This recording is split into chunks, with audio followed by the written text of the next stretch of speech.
How many barbershop conversations, man? Welcome to the show, man. I appreciate you coming down. We got Keno, Benjamin, Birdman, 50 ball, Birdman. Ain't no sound. What, no sound on that? Damn, my bad, y'all. Can y'all hear me now, though? Ain't no sound. That's okay, man. Appreciate you, Adolfo. Big game. Big game. Big game. Big game. Big game. Big game this weekend, man. Yeah, fly, Eagles, fly versus the G-Men. Yeah. Yeah, at least I know that the 49ers are going to lose. You know, that's refreshing. I mean, not the 49ers, the Cowboys. Uh oh. So so yeah, man. Happy Thursday. Hopefully everyone is starting the year off strong and um yeah, I feel good tonight. I feel really good. I feel calm. I feel kind of relaxed. Um A lot has transpired in the last 48 hours. Shall we begin? As it pertains to boxing, Stevie Fulton and Inoue. That's a big fight. That's a super fight, man. And I'm really, really excited for that fight. To my knowledge, Stevie Fulton is not signed to Al Haymon. He did this deal all on his own without Al Haymon. This ain't no Al Haymon deal. But let's see if they get across the finish line with this deal. So that's where we're at with that. Stevie Fulton and his team, whoever's on his team, I per my sources, went off and went off they own way. What else? What else is going on in boxing, man? Keith Thurman, Earl Spence, that's still up in the air, right, Birdman? I still don't believe Earl gonna take that fight, man. I still don't believe Earl gonna take that fight. I don't see how a man can say I'm never fighting him to fighting him. You know what I mean? I don't understand that. So I'm leaning on that. Did y'all see what happened in Young Thug's courtroom? I didn't see it. I just quickly saw the headline. Did y'all see that stupid shit? Did y'all see that, dog? Dog, did y'all see that? A man tried to give him, let's see if I can pull it up. I know I gotta be on one of these major blog sites. I mean, this is how stupid we are. I mean, we are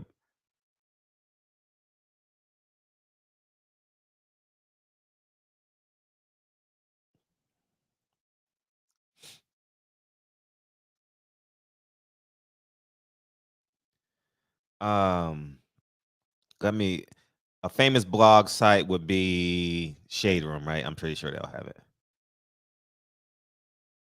Shade Room. I'm sure they'll have this shit. Hey, come on, man. Hope you have it. Hope you have it. Hope you have it. Police sergeant paid. Do you see the two cops having sex? Oh, here it is right here. Bam. I'm chill with her. Oh, they got the video too. Damn. Hey, I'm gonna tell y'all. It's no. It doesn't pay off to be a real nigga or a bad bitch. Like the statistical data. Show me the statistical data where bad bitches and real niggas are multimillionaires. They're successful with family. They're married. Uh, please fill me in on the statistical data.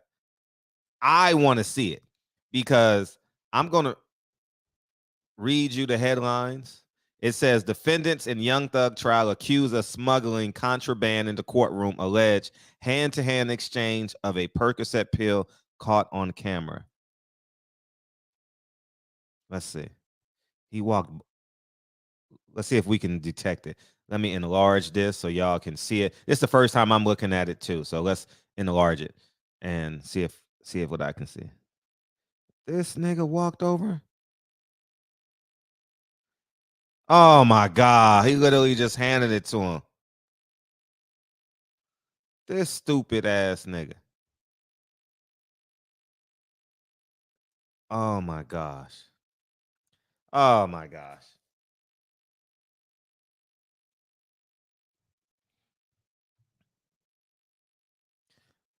Oh, where'd you send it to, Fram? Did you send it to my? email, but can y'all see this? The man literally did it in front of the police officer in the courtroom. Oh my gosh. He's going to be in contempt of court. Oh my gosh. That just impacted the jurors, man. Oh, this man is really a young thug. He really a thug. He's really addicted to drugs. Oh my God. This got to be the world's dumbest criminals. This is an episode. Let's see what else they got. Prosecutors say, basically, I saw oh my gosh. This is just stupid, man. When keeping it real goes wrong. Top cornerback recruit Cormani McClain flips to Colorado. Woo-wee. It's a good day for Deion Sanders, a bad day for Young Thug. When keeping it real goes wrong. I want to see the statistical data, man, that substantiates that being a real dude in these streets and being a bad bitch is really, really the thing to do. This is unreal. Did y'all see that? We got it. I mean, ignorance is ignorance. Ignorance doesn't have no color line. I believe white people can be as ignorant as that. Black people can be as ignorant as that. But, I mean, you want to go to jail? Like, you literally say, hey, I really want to go to jail today. That's like driving by a police officer. Hey, I got a gun. hey, charge me. I got a gun. And this sweater is courtesy of I Know My Worth. Felicia K. Styles on Instagram. Make sure y'all go check her out. My former neighbor has a clothing line. And I bought one of her sweaters. So, man, but this is just...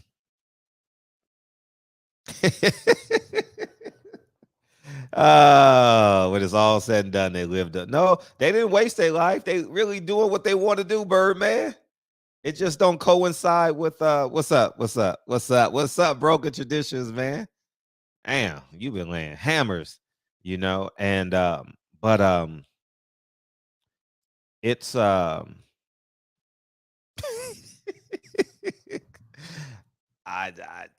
please show me the statistical data where it shows real niggas and bad bitches are more successful than conservative, hardworking, God-fearing people. Please show me. Because if you're a Christian, you're conservative. Oh, we need to link up, bro. Whenever you're ready. My platform or yours. When next time you want to do something, my platform or yours. Let me know. I'm ready. And then I went to a basketball game. Oh, I got to pull this up too. I went to a basketball game and I felt like I was being, wait, I'll play it first. Come chill with it. I've been listening to Trey songs today. I didn't have the kids in the, hey, you feel like a whole new man when you ain't got the kids in the car. I didn't have to pick the kids up today from school. So, because I had to work in a little bit longer today.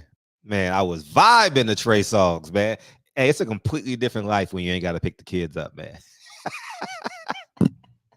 Playlist change, volume change. Anyways, man, let me go to my damn.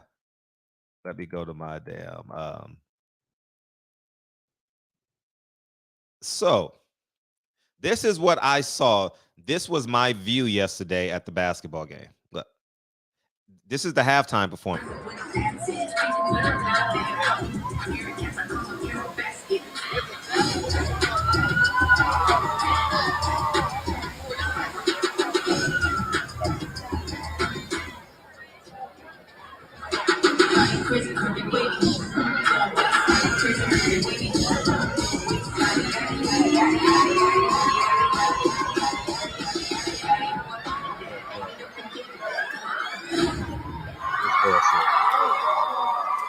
So what you watching is child pornography.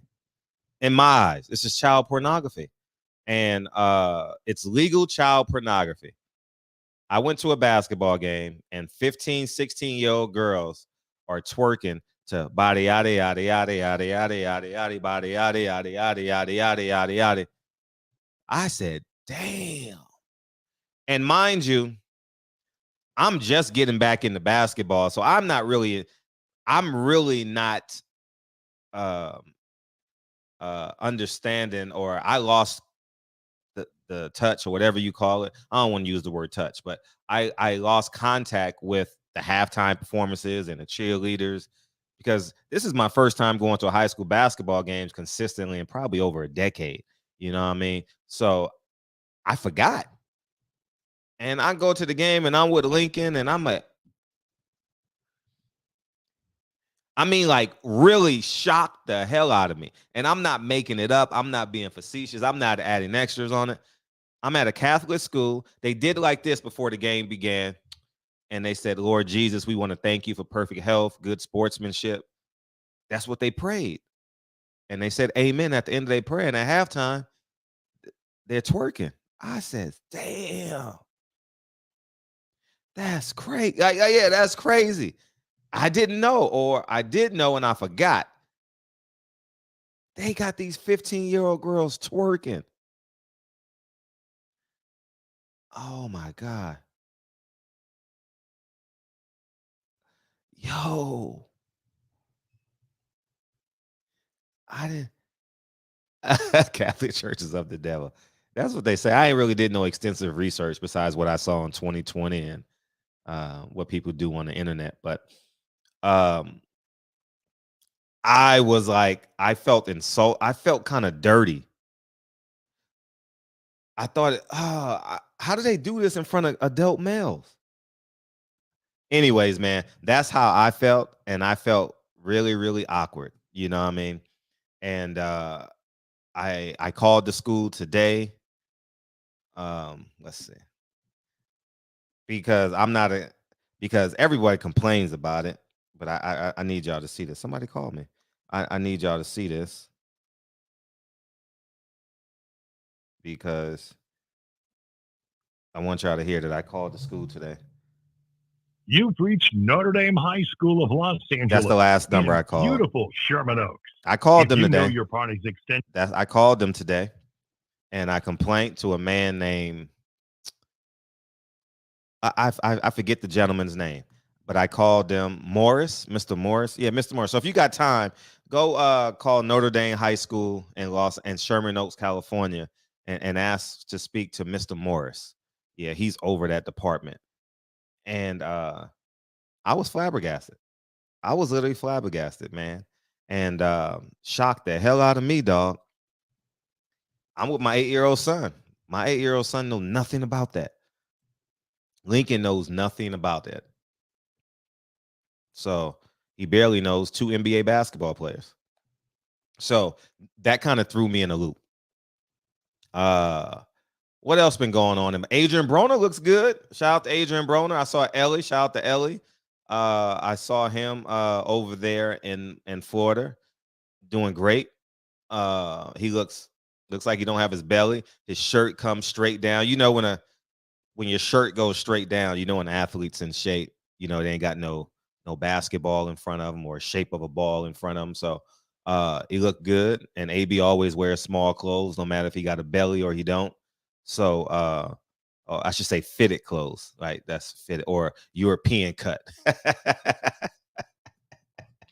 You know what I'm saying? So he looks good, man. He looks like he's well on the weight.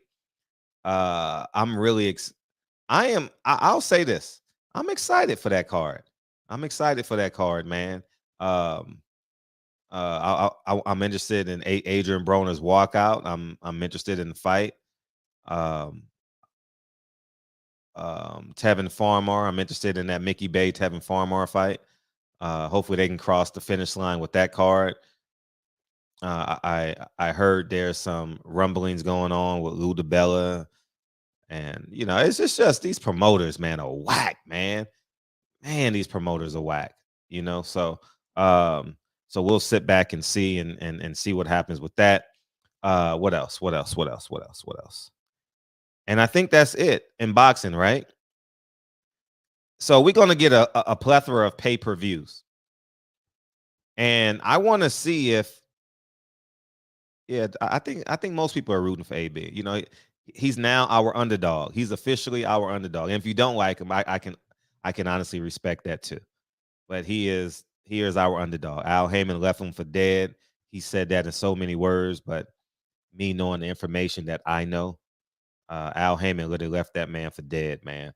And I swear, y'all think Al Haymon is a saint, dog. Oh my gosh. I'm gonna do an interview with A. I told y'all a year ago, my sit down interview with AB is gonna be the most important interview in boxing in a long time. I'm talking about like the whole sport of boxing, not just, oh, Al Haymon is a piece of shit. Not that. I'm talking about just incumbents, the whole sport, you know, and how these fighters gotta go get their money while they can, and fighters, well, we'll do that at some point. So yeah, so we about to get a pay-per-view rollout from PBC. Oh, you thought David Benavidez was gonna be for free? Oh, you thought Caleb Plant was gonna be for free? Nah, that's gonna be $80, and that's a damn good fight. But guess what happens the next month? Another, I don't know who it's gonna be, but they say it's gonna be Tank and Ryan Garcia. 15 days later, you got Tank and Ryan Garcia. Woo wee! Are y'all excited about that? March 25th, and then 21 days later, you get what? Ryan Garcia and Tank Davis. Woo wee! And then you get a PBC break for about a month and a half, and then you're gonna get a Earl Spence fight. Oh yeah. Oh, it's coming heavy now. Ooh, Lord. Ooh wee.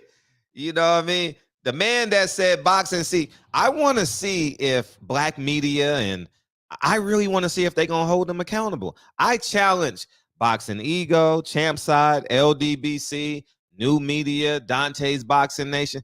I challenge y'all, because guess what? Remember this?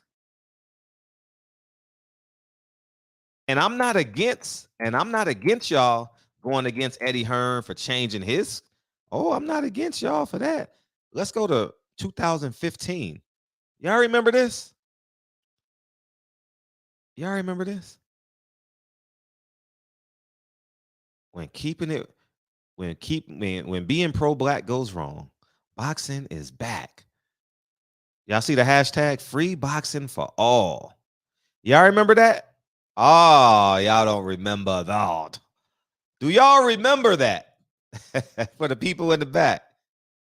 Will y'all, when Al Haymon's charging y'all $100 a month, $80 with tax, and your subscription base price to Showtime, that's $100 a month.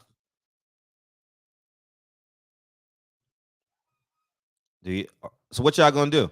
Al Haymon price is just going up. Y'all got a pay-per-view in January, a pay-per-view in March, pay-per-view in April, a pay-per-view May or June. Then you're gonna have Wilder coming back. You're gonna have a pay-per-view there. What you gonna do? That's the man that said boxing was free. Watching the game. I'm just asking for a friend. Al Haymon came in the game, boxing free. Eddie Hearn came in the game, $9.99. He went up to $20. Check this out. Eddie Hearn goes up $10 a month. The world catches. World War III breaks out. Al Haymon goes up $80 a month. The world is quiet.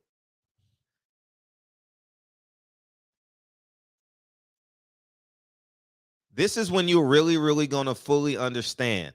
This is going to be the difference of, is your YouTube channel that you follow, support, are they for their supporters, or are they supporters of the people that they interview and their credentials? I'm just keeping it real. Fred gonna be on the island. Everybody gonna hate Fred, but that's what I got to say. And guess what? These YouTubers are bigger fans of Al Haymon than anybody in the world. Prove it, Fred. Deontay Wilder said he want to fight 3 times a year. Earl Spence said on this platform he want to fight 3 times a year. Deontay Wilder said in his build up to in this media day for Helenius, I want to fight 3 times a year. How come they not challenging Al Haymon? Because he's not white. They will challenge Eddie Hearn. They will challenge Bob Arum. If Bob Arum fighters were fighting once a year, oh my man, shit. Oh shit. Oh my God. Oh my gosh. Oh my God, guys. It sound like Triple G, guys. Oh my God, guys. Fred gonna be on. I will be the most hated man in boxing, yet the most free. You know what I mean? Everybody gonna hate Fred. Everybody love me. Everybody love me. Everybody. I'm challenging all of them because guess what? They gonna brag about buying. You know what it's gonna change into? Here's what it's gonna change into. Because go to everybody's platform. I complained about Eddie Hearn raised it at $20. Every black media, I don't even want to call it. I'm just gonna make a big blanket statement. Everybody in it that does commentary, everybody, $20. Eddie Hearn went up $10 a month.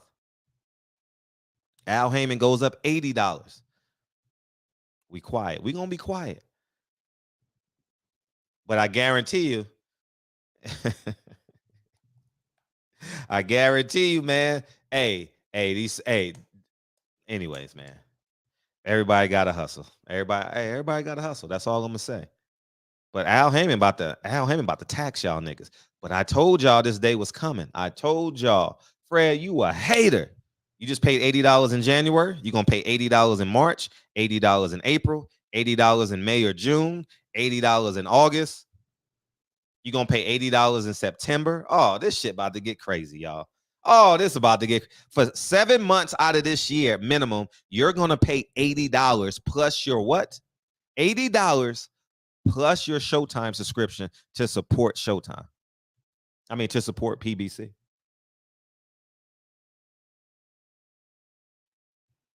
That's what I'm saying. Fred crazy though.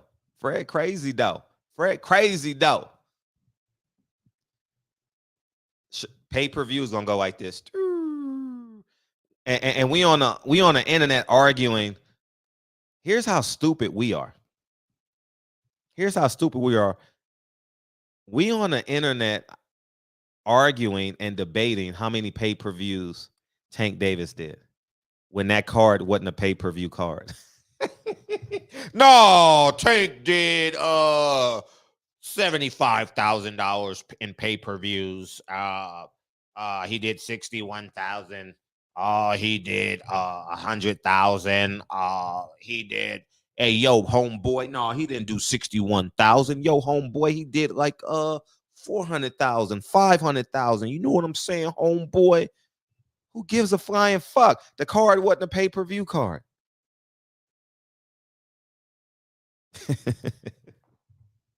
Boy, I'm telling you, man, this baby daddy syndrome is real. Real. These motherfuckers are falling in love with being a consumer. Fred advocates assets. From day one, I've advocated family and assets. From day one on this platform, I've advocated for assets, family. I've worked my way into this God stuff. When I had kids and you start understanding how to raise your children, you understand how important it is to have a foundation. And God, whether I believe in him as much as you do or not, that foundation, it sets a great foundation. You understand what I'm saying? I don't know shit about boxing, but I was thinking that I wasn't a paper. Right. So me and God is on day to day. You know what I mean? We on a day-to-day contract. You know, it goes like this. When Lincoln Coach died, I was like, what the fuck you doing, God? I don't fucking understand. And then when you talk about equality, how the fuck should we be fighting for equality when a basketball coach that's a preacher, a father, a husband, a community man, gave his kidney.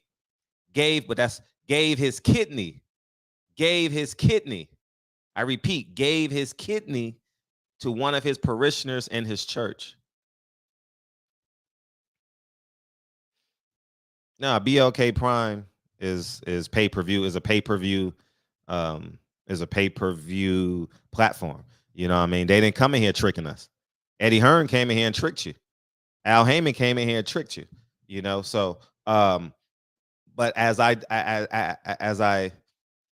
digress. So I don't really believe in equality. These motherfucking gangbangers with tattoos on their face live till they 75, and a preacher really preaches over their body like they was a, oh man, get the flying fuck out of here.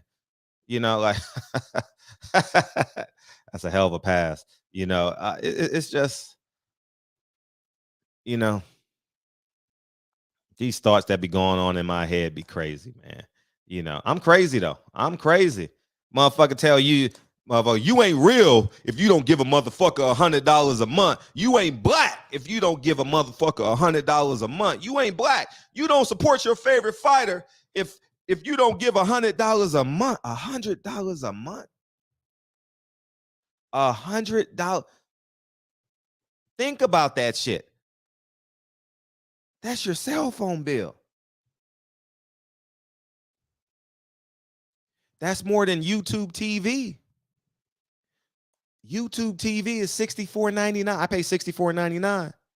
I just got MGM Plus because I want to watch Godfather of Harlem. I don't know how much extra that is, but maybe $5 or something. But yeah. Oh, this is crazy. Yes. Love you, dude. What's Kennedy doing? All right, cut the light out. Love you, Kennedy. All right. No, Kennedy, why you going that way? Come here, Kennedy. See, she went the other way. She didn't walk by my office. She thinks she's slick. Come here. Come here. Don't put it back in your room. Come here. What did you take? Who? No, don't sleep with your baby dolls because it may cut you. You get it tomorrow morning, okay? It's bedtime. I know she did. I saw you put them down. I can see you. See your shadow against the wall. I can see you, Kennedy. Okay. What are these kids, man? Go upstairs. Go that way. I love you. All right. Yeah, put lips on, buddy.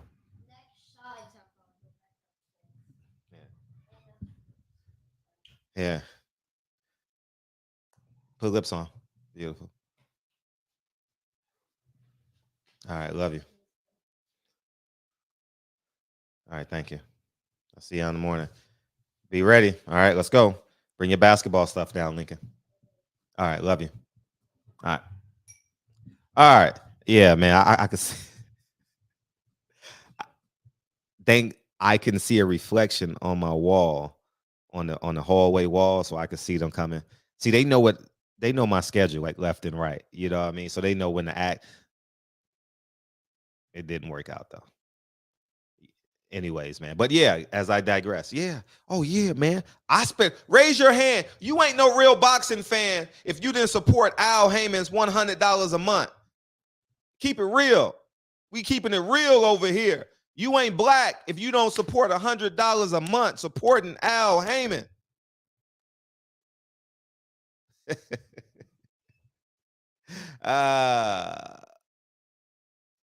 Man, my man Book is out tonight, man. That's one of my favorite players, man.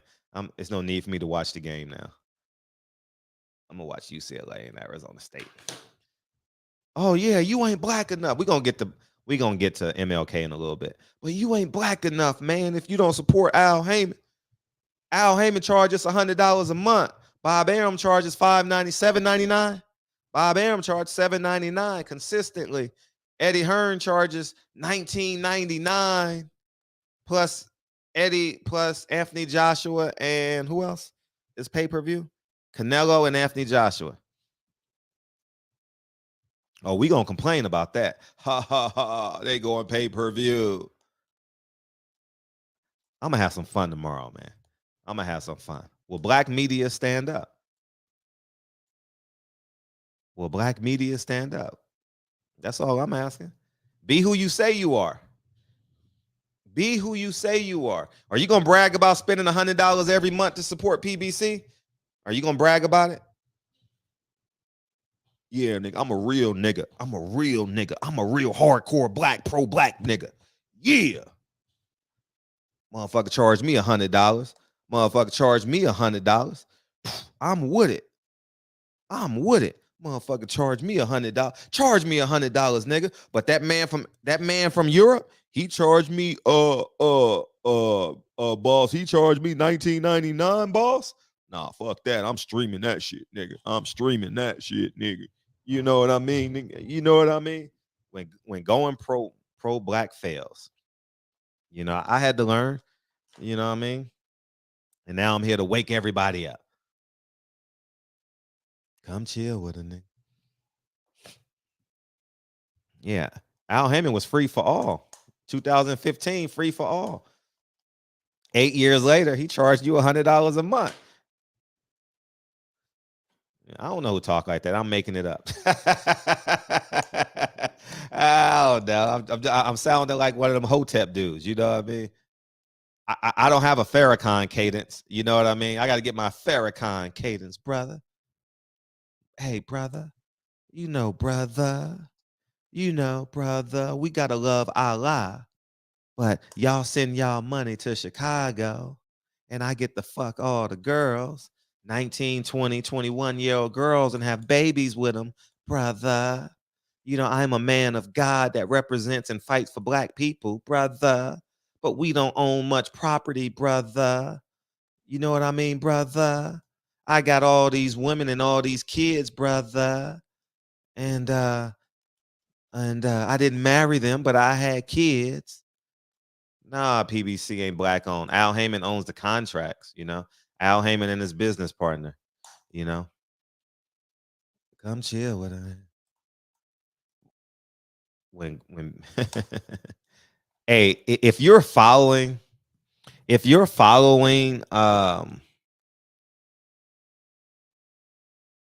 have a leader in your life outside of your mother and your father, you know, maybe your grandfather, maybe a high school coach, or you know, something like that. Outside of that, in 2023, yeah, you better start questioning yourself. What's their motive? Because this shit isn't. Hey, I ain't gonna lie. If I hear a YouTuber saying it's we got to support it because it's a good fight, well, shit, Anthony Joshua Usyk was a good fight, but you complained that it was on pay-per-view when I paid for my subscription. I'm gonna have a black tax then. That's what I'm gonna do. I'm gonna just start taxing y'all ignorant motherfuckers. It's $34 to come in alive from this point on. No, it's $7.77. You know why? Because God said 7 was a whole number, and these motherfuckers 7 got the 7-point star and a 5. It's $7.55 because $7 is a whole number. Jesus said 7 days in a week. He 6 days rested on the 7. 5 for the 5 percenters and 5 for the 5 centers. You know what I mean? The 5. You know what I mean? 7. It costs $7.55 to come in the chat. Hey, Fred, how come I can't comment in the chat? Pay me my $7.55. Shit, y'all niggas fall for everything else.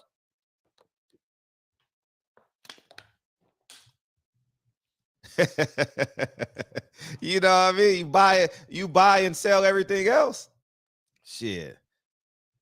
You know what I mean? Shit, I'm coming with common sense. You know what I mean? You know, so yeah, man. So that's what I think. In order to get the respect of the people, I gotta trick the people. Yep, VipBox. Yep, go to VipBox. VipBox got all the answers. I gotta fool the people to be respected. And by the way, I have every intention of ordering that trophy. It's so hard to find a trophy, man. I'll be honest, man. It's hard, man. You like, man, what's good enough? What's not good enough? You understand what I'm saying? So bear with me. We're 100% getting a trophy. I spoke to Mr. Haney yesterday, and I told him that Devin won Fighter of the Year in the barbershop. We definitely gonna get it done, but it's hard It's not hard finding a trophy. It's hard choosing a trophy. That's a better word. It's hard choosing a trophy. You know what I mean? Because you want something to reflect. You want something to reflect like us, right? And and you want it to be respectful, and so that's the problem that I'm having. All right, so bear with me, but he will have it by the end of February, right? So yeah, shit, order $100 award belt. See, I don't misappropriate the church's money, man. I feel like, nah, I'm not gonna misappropriate the church's money, y'all. That's one thing I won't do. We got $2,150. I'm not gonna misappropriate. I'm not gonna lie. Nah.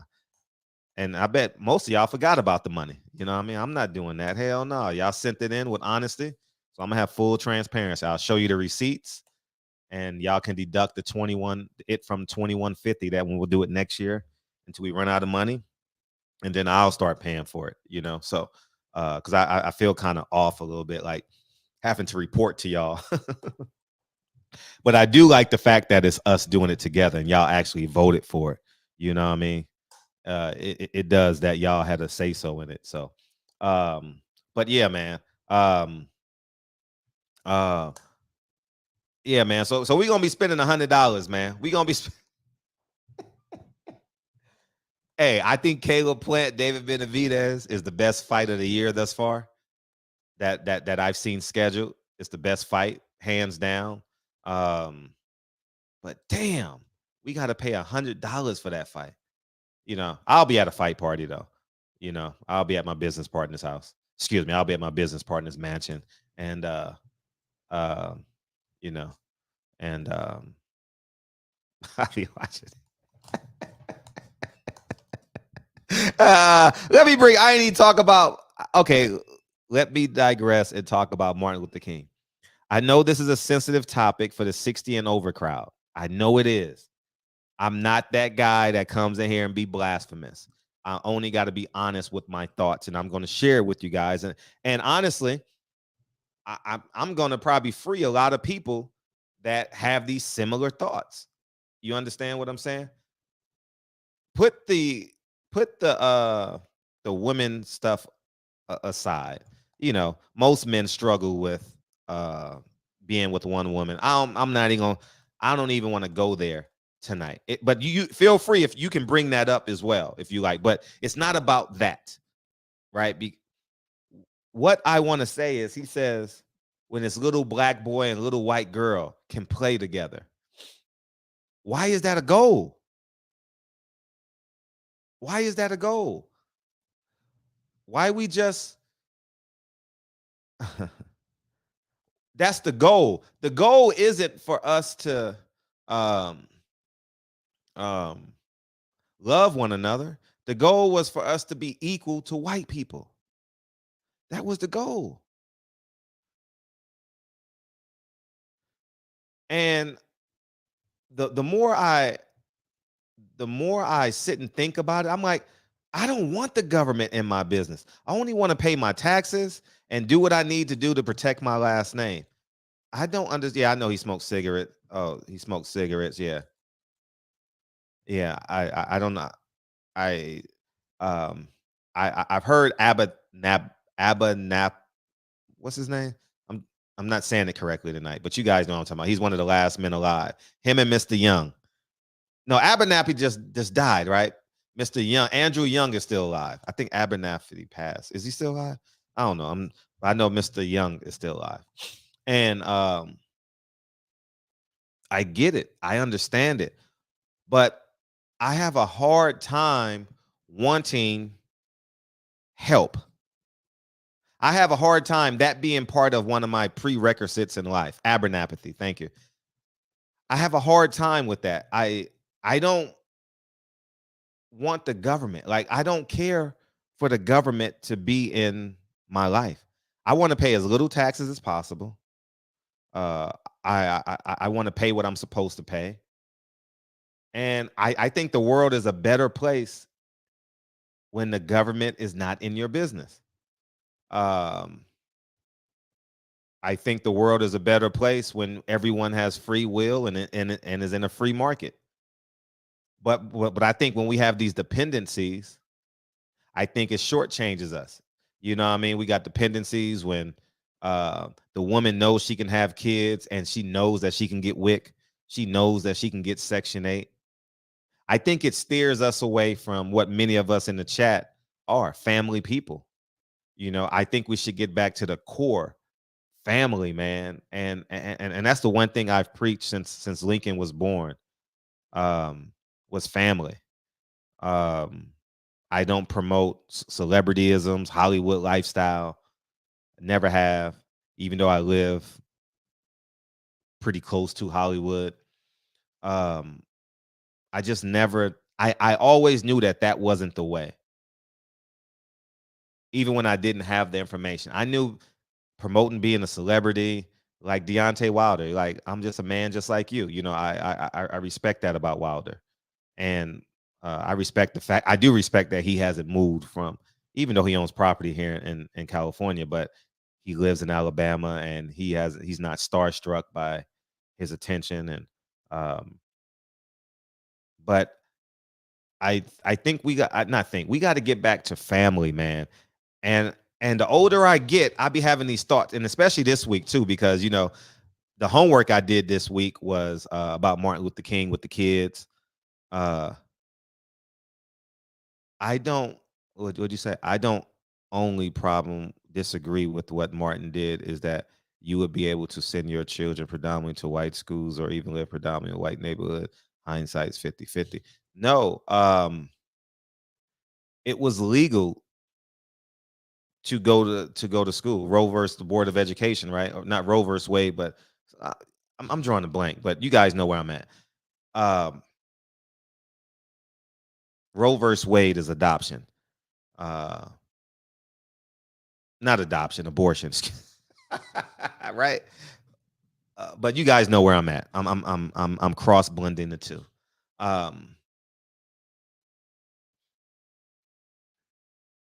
It's all a frost because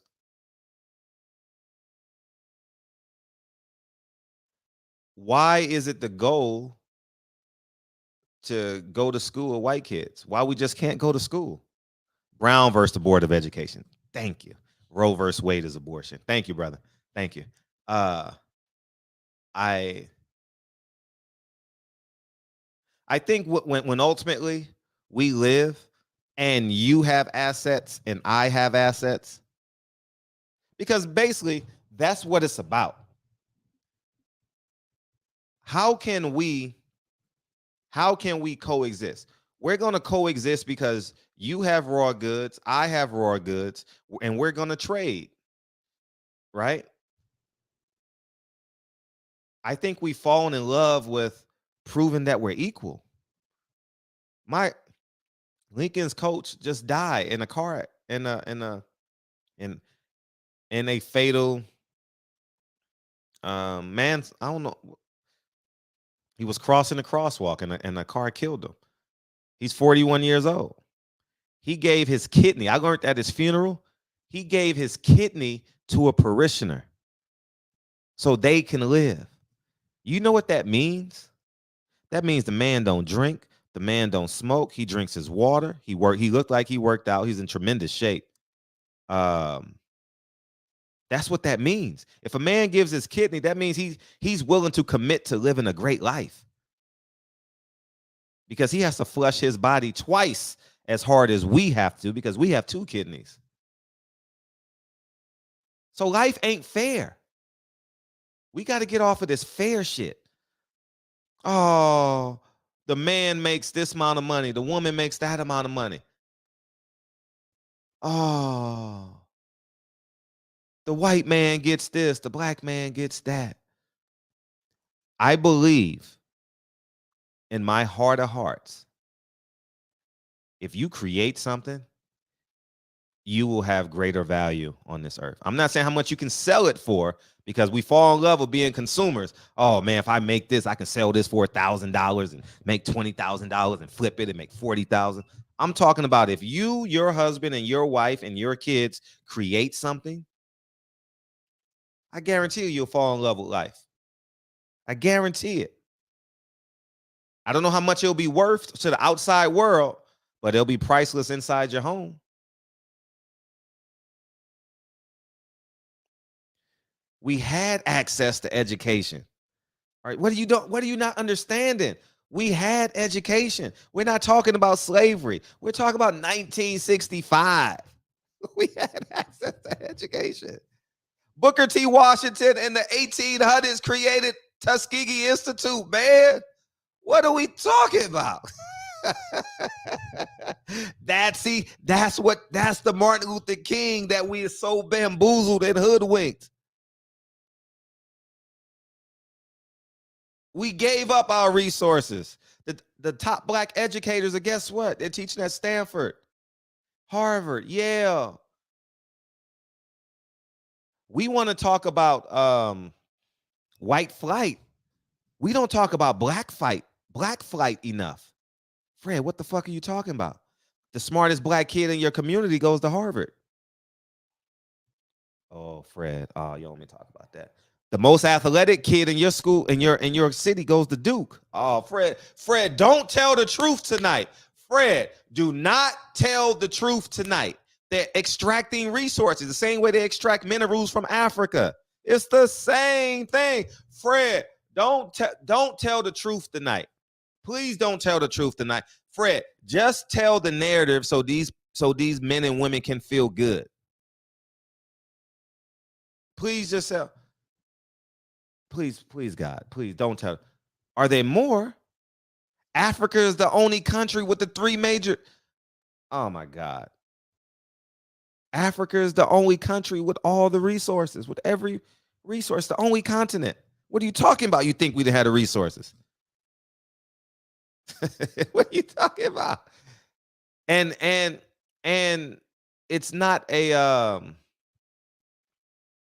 what we have is good enough. It's not even a comparison. It's not even a comparison. Do we not understand the realities of this? If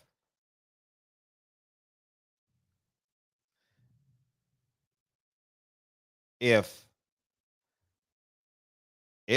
black professors, the black teachers didn't want to teach at the white schools and they taught at their own schools, we would be enough.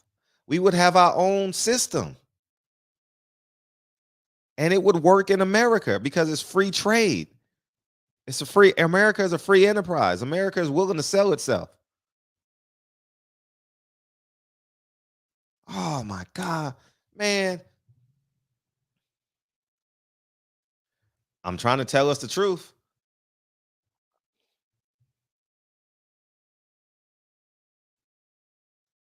I'm trying to tell us the truth. I'm trying to tell us the truth. I don't know if we want to hear the truth. Martin Luther King, he said it. Man, because I know my dream has become a nightmare. The man knew he tricked the black people.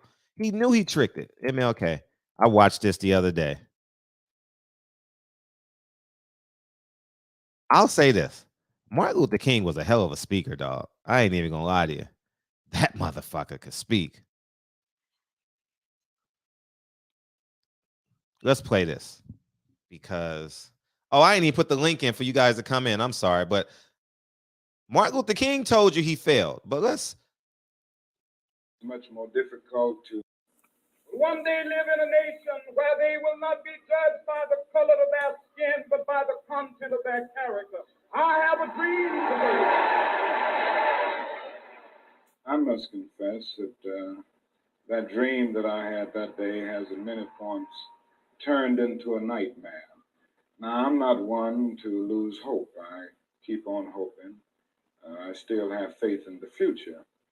But I've had to analyze many things over the last few years, and I would say over the last few months. I've gone through a lot of soul-searching and agonizing moments, and I've come to see that we have many more difficult days ahead, and some of the old optimism was a little superficial, and now it must be tempered with a solid realism. And I think the realistic fact is that we still have a long, long way to go, and that we are involved in a war on Asian soil, which, if not checked and stopped, All right, we can stop and there. Let me play poison it the again. very soul of our nation. One day live in a nation where they will not be judged by the color of their skin, but by the content of their character. Y'all see the date? Look at the date. One day live in a 63, nation 4 where years they later, will not be judged by the man color of realized their he fucked skin, up. but by the content of their character. I have a dream today. I must confess that that dream that I had that day has at many points turned into a nightmare. Now, I'm not one to lose hope. I keep on hoping. I still have faith in the future. But I've had to analyze many things over the last few years, and I would say over the last few months. I've gone through a lot of soul-searching and agonizing moments, and I've come to see that we have many more difficult days ahead. And some man said everything he's done was a failure. Everything he said was a fail. Can you believe that shit? Can you believe that shit? The man realized that JFK and J. Edgar Hoover bamboozled that man. Imagine that shit. Now, I don't know why we afraid to say it in 2023 when Martin Luther King told you out of his fucking mouth 4 years. Let me bring in 561. I got you next, Drew. What's up, 561? 561. Take yourself off mute. I'll bring you back, and then I'll bring Drew in. Go ahead, Drew. What's happening, Fred? Hey, how you feel? How you feel? Oh, good, man. A lot of people, you know, with MLK, they don't like to see the last stuff where he does the reflecting of like, okay, I'm taking inventory of my life's work. Mm-hmm. What did I do right? What did I do wrong? And I see like, damn, that integration shit screwed us up. Instead of, you know, he saw the errors of his ways, but, you know, now in this culture we live in, Fred, Americans don't like that accountability part where like, I did something good, I did something bad. Like, how do I navigate through that? Because it's not always going to be, you're not always going to be a success. You're going to fail. Right. We fail till we reach that top, and then we find something else to conquer. And I think the media got too wrapped up in, it feels good to tell MLK's story that there's no flaws in it, that the man's not layered and realizes like, damn, I could have did this, and this right. But then, like, when he started having different speeches, Fred, when he started talking a little different and trying to go against what was deemed like his type of rhetoric, that's when it became a problem. Yeah, definitely became a problem. And the fact that millions of people dove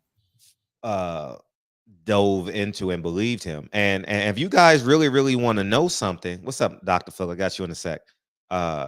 Is Rosa Parks stopped believing in Martin Luther King.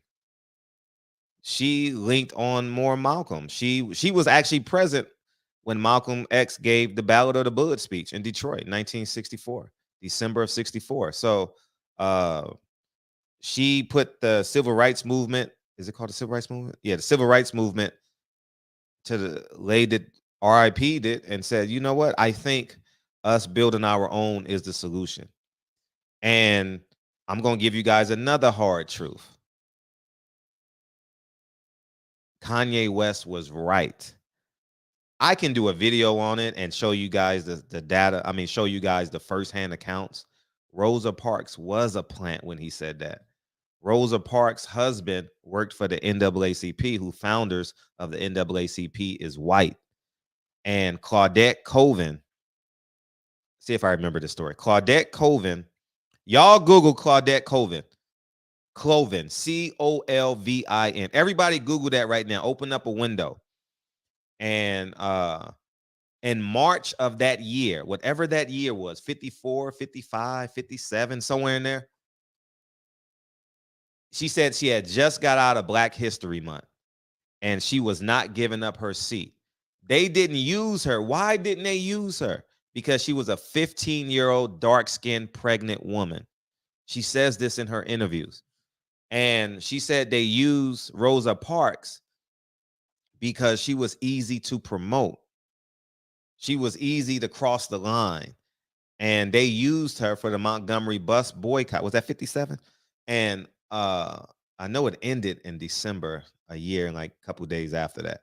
But yeah, and everyone Google Claudette Colvin and come back Sunday, and y'all gonna realize that damn how these history books played us to the T. And I do believe they had great intentions. I'm not saying they did this with malice in their heart, like murder, right? What I'm saying is the plan was spearheaded by an organization bigger than us. And it's the sad truth. That's why the Nation of Islam, they got contracts to speak in our jails, to keep that rhetoric going. And it's sad when you hear that woman's interview and she tells you, I was Rosa Parks, and Rosa Parks intentionally sat on that bus and didn't give up her seat. It was planned. It was planned for Rosa Parks to go to jail. So we'll bring it back. 561, you ready? 561, you ready? Let me kick this other Drew out, and I got you, right? 561, you ready? Yeah, I mean, I thought I was speaking earlier, but I guess not. You was on mute. You was on mute, I bro. was on mute. Yeah. I was just saying I don't necessarily disagree with anything that you're saying, but specifically to the point of when I was saying the resources. That was me talking about. Okay, gotcha. Yeah. Talking about resources. If you're the number one recruit, blue chip prospect in basketball, football, or baseball, any sport, why would you go to Tuskegee?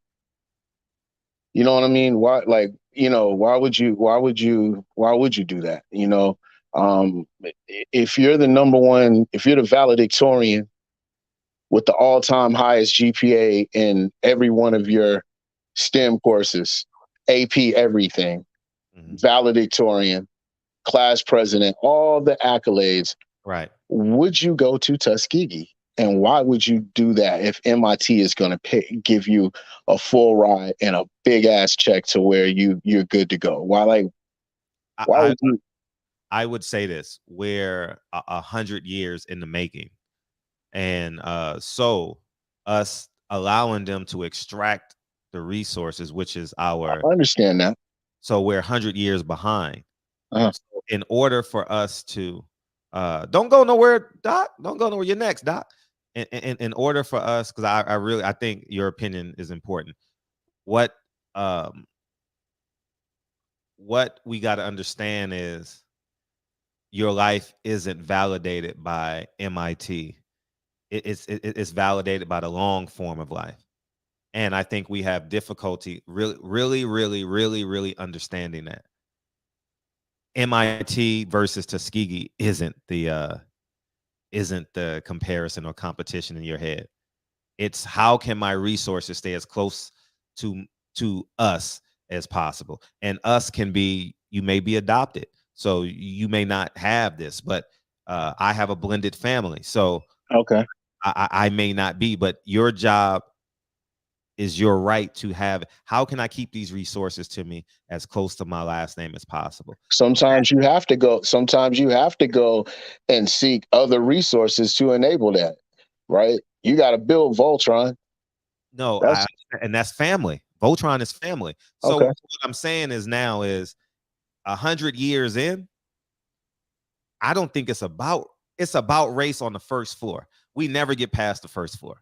Oh, now you hit the nail. You're hitting the nail on the head, and that's a whole nother conversation that it's going to take away. Like you're right, Fred. You're it's about race in the lobby, not even the first floor to get into the get into the game. Yeah, right. Because we all had to grow out the race conversation on some level, whether you were anti-black, pro-black, pro-Hispanic, anti-Hispanic. Fuck gangs, SA black. We all had to outgrow it on some level. And I think it's about resources. It's about family. How can the Hawthorns keep my resources so it can get to Lincoln's kids? Educating them on how to preserve, increase, and that might not be, that's through, through relationship building, right? And sometimes that you can't reach your apex of that without getting away from the race thing. And being a kid born in 77 to a black father from the south side of Chicago, Inglewood, where all of that OTF stuff, all that stuff is going on. My dad is from there, Jeff Fort Hoover. He was one of the kids that they recruited. But anyway, and a mother that comes from slave country in a small town, Lincolnton, Georgia. Just to give you a point of reference, you would know Garrison Hearst. You're from Cali. Yeah. Garrison Hearst went to high school, Lincoln County. He's a Lincoln County Red Devil. He was the Herschel Walker. Ended up going to Georgia. He was the shit. Garrison. Mm-hmm. So that's my makeup. Mm-hmm. So, and being born in 77. So all the race shit, yeah. You know what I mean? That's something that I had to. And the funny thing about it, I'm going to tell you something funny. My parents sent me, and they couldn't really afford it, but they sacrificed, and I loved them for that.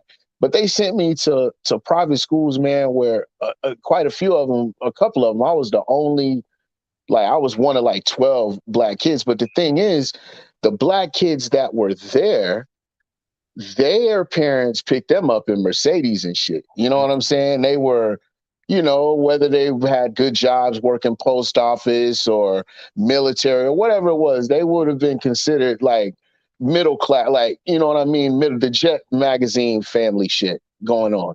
I wasn't that, you know what I mean? So that created some sort of resentment there. I was smart as shit. I was bad as shit too. You know what I mean? But all my teachers, they doted on me. You know what I mean? I was bad as shit. You know what I mean? But I always had the highest grades too. Mm-hmm. So I definitely, and coming from Augusta, Georgia, that's where I'm from. Right. So I get that. But back to relationship building, it's in order to do that, because getting back to resources, and sometimes to do what you're saying that you want your children to be able to do, how do you keep your resource? Sometimes you need to go somewhere else and acquire other resources, and you are not going to be able to do that if you're always looking at everybody as the enemy. And that is a bitter fucking pill to swallow, really, man. That is some bitter shit, because it requires an unlearning, Fred, of everything that we were taught, man. Unlearning. I agree. So I mean, but yeah, I mean, so that's why I'm saying, now they don't have the resources. I mean, the labs, the facilities, the infrastructure. Deion Sanders. I'm not going to jack the whole conversation, but Deion Sanders, everybody, he was trying to tell you that shit. He went and showed you and did it, but he's like, man, look at these shit. And these niggas stole my fucking jewelry, bro. And y'all niggas looking at me like I'm crazy because I'm bouncing? Man, y'all see this bullshit? I don't got to deal with this shit. I'm already rich. I'm coming here to help y'all motherfuckers. Exactly. He didn't even go there to make money. He was making more. I'm trying to help you, stupid motherfucker. Yeah, I was so smart. He was making more with the Barstool deal than coaching. And he gonna make even more off the Barstool deal as a buff than he was at Jackson State. Shit, nobody gave a fuck about Jackson State. Tell the truth. Nobody cared about there till Deion got there. Nobody gave a fuck about Jackson State football. And nobody gave a fuck about that shit. The greatest running back in history went there. Walter Payton. It has such irony, you know what I mean? Right. People, It right. Be. So you make great points. And but here's another thing that we're omitting is Deion Sanders got all his kids at Colorado. I would do the same thing. So, for example, Lincoln is going to be first, right? At most things between Lincoln and Kennedy because of the age, 3 years age difference, right? If Lincoln gets some sort of, he has an incredible talent and he gets a free scholarship, I'm negotiating Kennedy's scholarship the same time I'm negotiating Lincolns. That's and Fred, what you're talking about, that's the logical thing to do. The problem in our communities, both black and brown, is collectively people talk down against nepotism. Nepotism is the best shit ever. That's what it is. Find me a logical father that doesn't want to leave his children and his grandchildren better off than him. Right. That's what we all want to do. Right. The difference between the Waltons and your family right now, Fred, is just they had it longer. Right. Right. What is your Fred? You're not going to be here, but what's your great grandson going to be doing? Exactly. Right. Well, they say was, and I may be quoting it wrong, but you said it before, Fred. What is it? Tough times create strong men. Yeah. Strong men create easy, simpler times. Yeah. Simpler times create weak men, and now you got to do the shit all over again. Yep. Yeah. That's our nature as Homo sapiens. Yeah. No, you're absolutely right. And you guys are preaching. Are really preaching to the conversations that we're afraid to have. They don't want us to have nepotism because they don't want us to have a legacy. They don't want us to have third generational, all educated, all wealthy, independent. I own the liquor store, or I own the supermarket. You own the car dealership. They don't want that. They don't want to make it micro. They want it to be macro. Honda dealership. No, the Hawthorne dealership, the Andrews supermarket. You understand? Well, without anything but if everyone is in business, how can your business stay afloat? If everyone's in business? If everyone is in business and there's no one. It's easy because I'm not in business with everything. Yeah, exactly. Like someone's got to have the. He just made. You're still gonna have I get that. That's natural. But like, if I got X business, I still need to go to the dry cleaner. Now, within the family, the sharing of resources, yeah, you're supposed to keep the money in the family. And you know what? But here's again, getting back to that unlearning. That shit is a chess game. Doing business with your own family, and that's a whole nother conversation. Sometimes that ain't the best way to do things.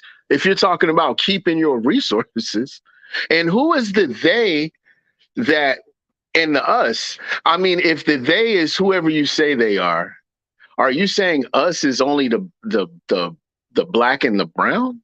I mean, is that what he's saying? Like, I don't, I can't think that way either. Yeah, I can't think that way either because really anything that I realistically aspire to be, there's nobody that can stop me from doing that at this point. And that's the pivotal thing when, like, me and Fred were talking about the other show, like when a man is focused and driven, he doesn't worry about, the system's out me or this or that. Like, no, I got to go. I'm going to be relentless and go for it. That's it. That's it. And if you have, and I was telling somebody the other day, man, if you, and I stole this from Fred, I heard him say it one night. You are a weak ass dude if you are broken and you won't do what's required to fix yourself. Boy, you weak as hell. Yeah. You are weak. You are fucking weak. And that was some real shit, bro. It's one thing to not know, but deep down inside, everybody knows. You know what the fuck will fix you. You know what'll fix you. I agree. And the funny thing, I'm getting ready to get my PhD in history, and because I like history a lot. The one thing that's proven is this shit is cyclical. Men conquer other men. Someone will always have more. Someone will always have less. It's the men that have less that build themselves up to get to the top. And it just goes in a cycle. Yeah. Right. No, you're absolutely right. And it's You say it all the time, Fred. You was broke. You live in your car. Look where you at now. 2 years. I lived in the car for 2 years, dog. Imagine being a school dog. Y'all don't understand. I never felt humbled or anything. Like I just thought that's what I needed to do. Imagine sleeping in your car at a LA Fitness parking lot. You got to. It was what it was. It was what it was. 4:30, they cut the lights on. Fred works out, take a shower. I'm at school at 7:15, telling these young kids to believe in themselves. They can, if you stay fast. Meanwhile, I'm sleeping in a car. Damn. Can you believe that shit for 2 years? Damn. I wonder how many people. Didn't know that. I slept in the office when I was in my senior year at USC. Mm-hmm. I had to sleep in my car, and I slept in my office on campus for the whole year and a half. I'm like, what's the point of wasting that money? Wow. You know, I could just save it or use something else with it. It's just hard. We got to the point where we don't want to sacrifice for success. Sacrifice. It takes a lot of no's and a lot of like hard times before you get to that pinnacle. Mm-hmm. Yeah, and if you want to get there, you will do it. It's just sad to see men wait until the fire dims for them to get going. And I see that all the time, you know, because the odds that you'll see it through the completion become significantly lower. I mean, it's just like boxing. It's just like boxing, bro.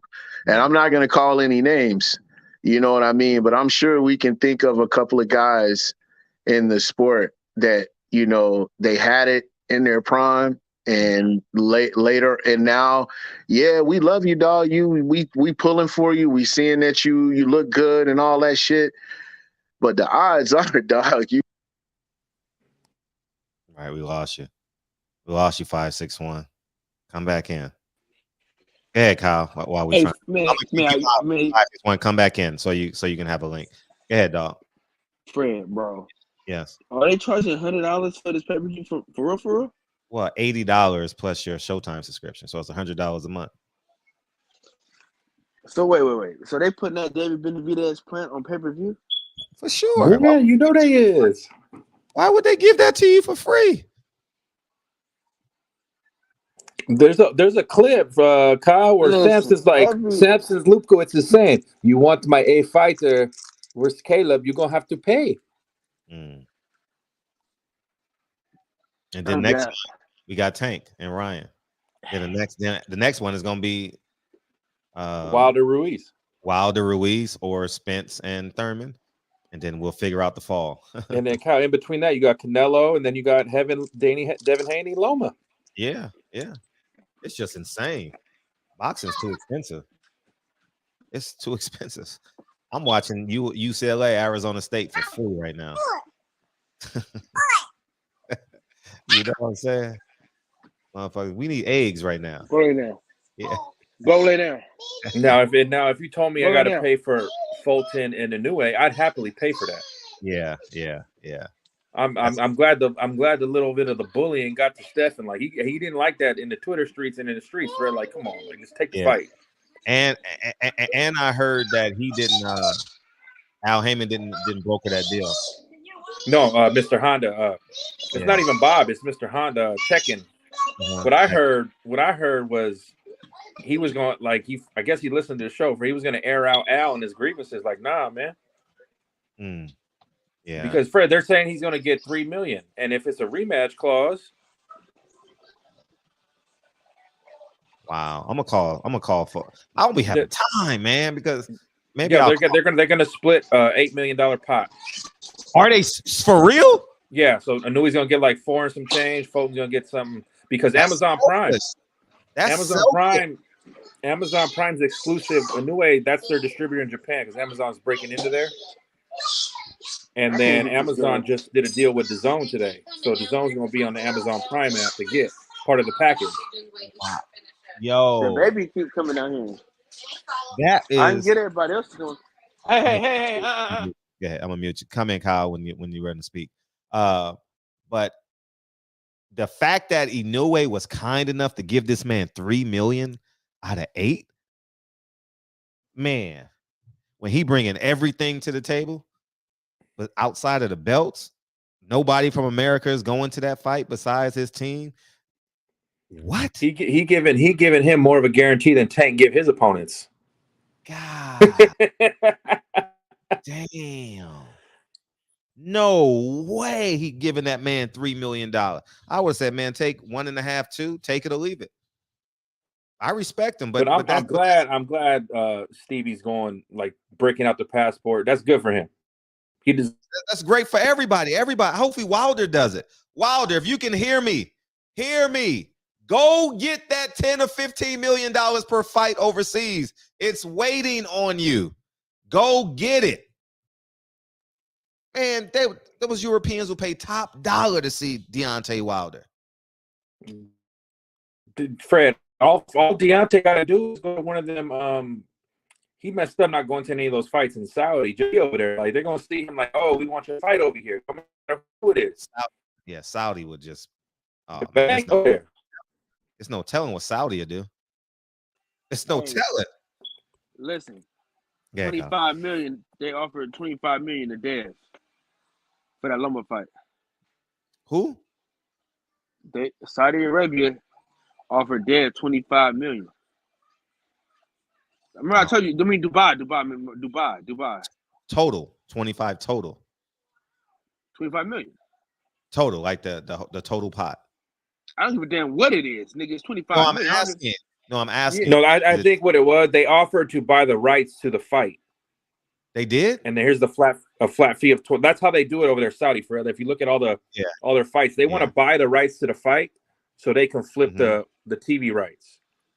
So they'll overpay a little bit. So that's why they gave Usyk and AJ for the rematch $50 million each, plus the upside of like the sponsorship. Right. But I don't think Bob Arum. I don't think Bob Arum wants to do that because he has no control. It's just you just send the fighters over there and we see whatever TV distributor pays the most to broadcast it. That's who it is. No, it still got partners. No, it still has to be. ESPN still got to be involved. Though. No, that's what I'm saying. Saudi don't do business like that. Saudi we either buy the rights to the whole event and we sell it off, or no money. But they got to get. I don't know because the zone is different than. I'm not. It's not the zone. AJ's fight wasn't on the zone for Saudi. It was on Sky Sports over there. It did 1.2 million because Saudi Arabia, they bought the fight. We're going to give you X amount of dollars, Matchroom. But we get to sell the content. But they'll sell it back to America. They'll sell it back to ESPN. They'll sell it back to the highest bidder. Right. Oh, okay, I got you. Yeah. And it's so it'll come off as profitable. But it's just, man. Whew. Yeah, they offered Dez 25 million. I don't know if it's for the whole, for each. Where'd you hear that? Just from your sources, or? Yeah, from my source. Oh, I thought it was an article. Source. No, I gotta, you know, we got sources out here, man. Okay, got you. I'm happy. But seeing all this though, Fred, I don't feel bad, but I feel bad for Jamal. Jamal's lost out on so much money. Jamal who? Charlo. He's lost out on so much money. Oh, that's the them Al Haymon checks. They bouncing now, baby. They bouncing like Gonzaga. Motherfucker done lost. They lost to LMU tonight. Yeah, they bouncing, baby. And it's awful. It's awful, man, because everybody talking this pro-black shit, but ain't no one talking about how many families Al Haymon done destroyed with his greed. That motherfucker greedy, man. Greedy. Oh, he ain't taking money out my check. He's using you to pull money off the hedge fund. Man, selfish motherfucker, man. So all he wanted to do was wash that money like a drug dealer. That's it. Ain't no different. But yeah, man, I'm glad Stevie Fulton's going to get that money. I'm happy for him. I'm glad he filed a grievance with Al Haymon. I'm so happy. Hopefully that. What happened? What you mean he did? What you mean by that? Filed his grievance. Like it's like you and I disagree, and you and I come to a settlement. It's a grievance because he's not like Al Haymon's not handling his fiduciary duty to Stevie Fulton. Yeah, right. So this man is offering me life-changing money, time like 5-6 times what you paying me, and I can't go over there and get it. Yeah, and y'all better put some respect on the No Way's name. This motherfucker coming up to the division, say I'm fighting you first. No tune up, no nothing. Y'all gonna put some respect on the Noah. I mean, he getting his ass whooped though, Fred. It don't matter what he do. No, it's not I got money. I might even go to that fight. I checked the tickets today. They're like first class right now is like $1,800. That's cheap. Right now, yeah. That's cheap as hell. So I would fly round trip 1,800. Shit. Me and Dre fight over that all the time. She want to go to Europe this summer. I'm like, shit. I ain't never paid $10,000 for like, for $10,000. That shit. Hell no. When I went in for the AJ Usyk fight, it was $3,200. Yeah. Well, we going with 4 people, so it's 10,000. You know what I mean? No, so, the flights are expensive right now. Yeah, so my heart skipped a beat, man. I'm like, I ain't never paid 10,000. So he not with Haymon no more?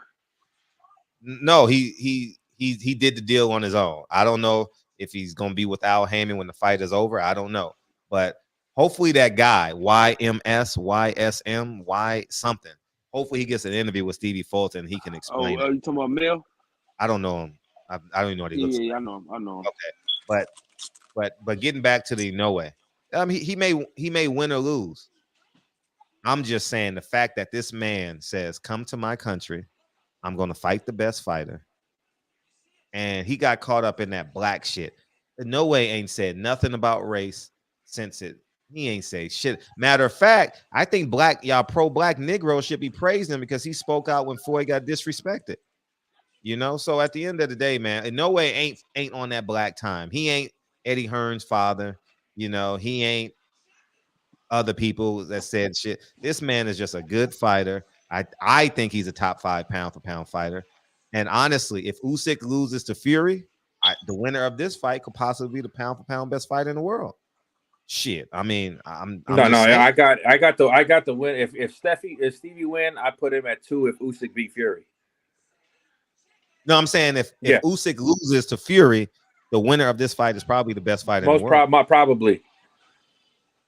Yeah, most likely. I can't make an argument for anybody else because that's the best competition. Man, that's insane. Or if y'all want to see boxing, I mean, shit, man, I'm gonna introduce boxing to Dre's family. I'm like, hey, the best fighter in the world is Japanese. Do y'all know that? I might be. I ain't never watched a fight with all Asians. If this fight goes, if it gets official the way it's supposed to, they're gonna have Shohei Ohtani over there, Fred. Yeah, right.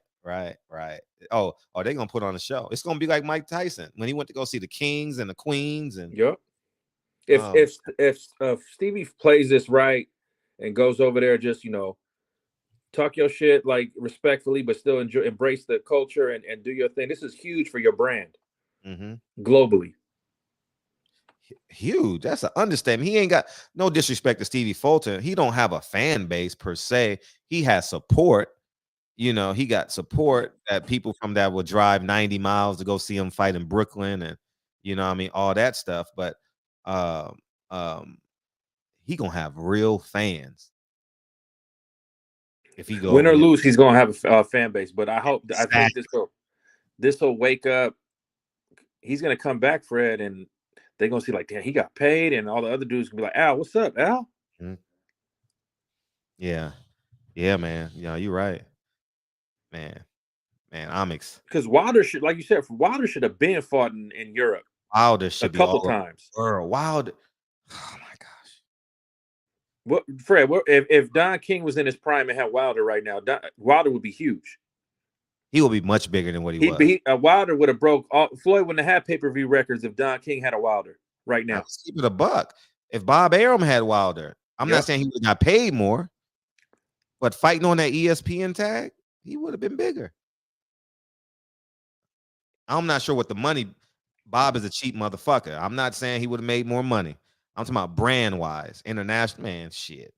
Don King would have had him fighting all over the world.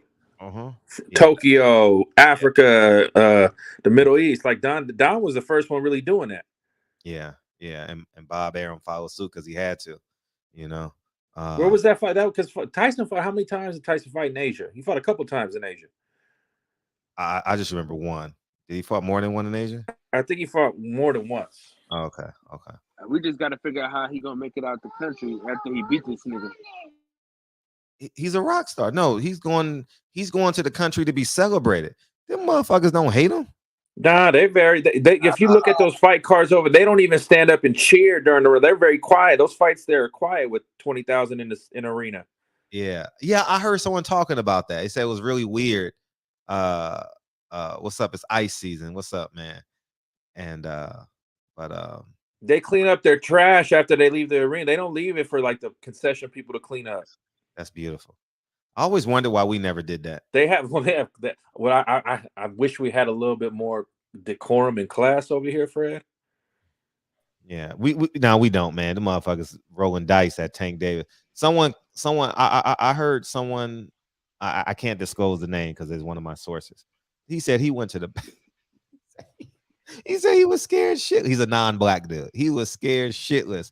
Was it Jerry? No, this past fight.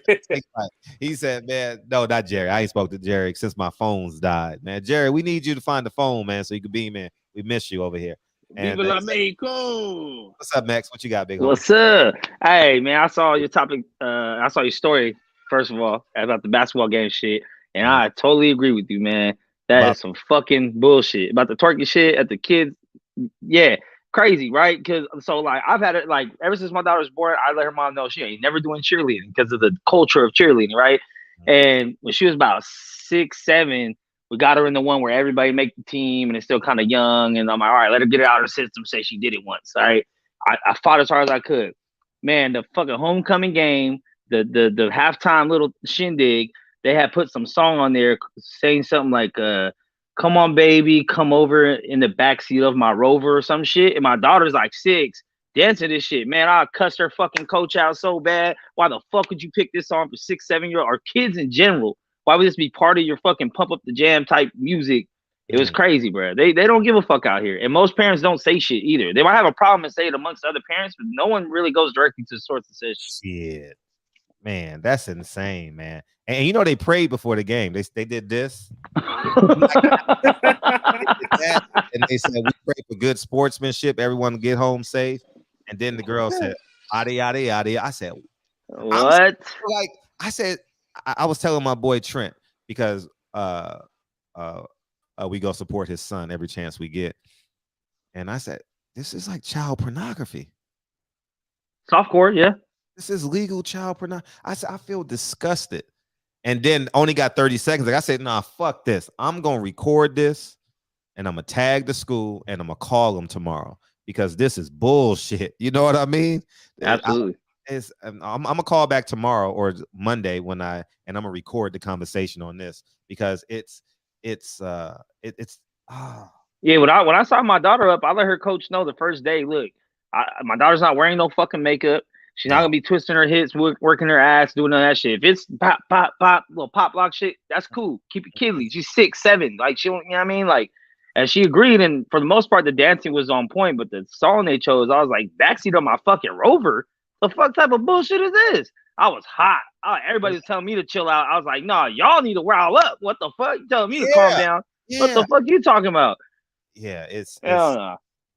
I can't, but it shows you the America we live in that it's you're gonna get people to disagree with it. Mm-hmm. Same thing with Old Navy. I've been boycotting Old Navy for like over 10 years because when my daughter was about 3, 4, I was looking for a little bathing suit, teach her how to swim, and all Old Navy had was bikinis in toddler sizes, 3T, 4T, 5T bikinis. Right. So it's like, it's the same shit. It's like, but nobody holds on to account. No one says, yo, what the fuck is this crazy shit? Everyone just goes, well, if you don't like it, you don't have to buy it. Okay, just do something about it. It shouldn't even be there. Facts. That's crazy. Yeah. It's I'm gonna make a big fuss about it because I would be ashamed if I'm a dad and I see my daughter twerking the body out of it. Bruh. I might have went on the half court. I might have. No, that's a no-brainer for me. That's a no-brainer. I'm like, come here, Kennedy. Hold my hand, beautiful. Come on, we're leaving. Yeah. And I would have, man, backseat of my road. It's like an R. Kelly song. Honk, honk, beat, beat. But it's, man, true. Yeah. I don't play that.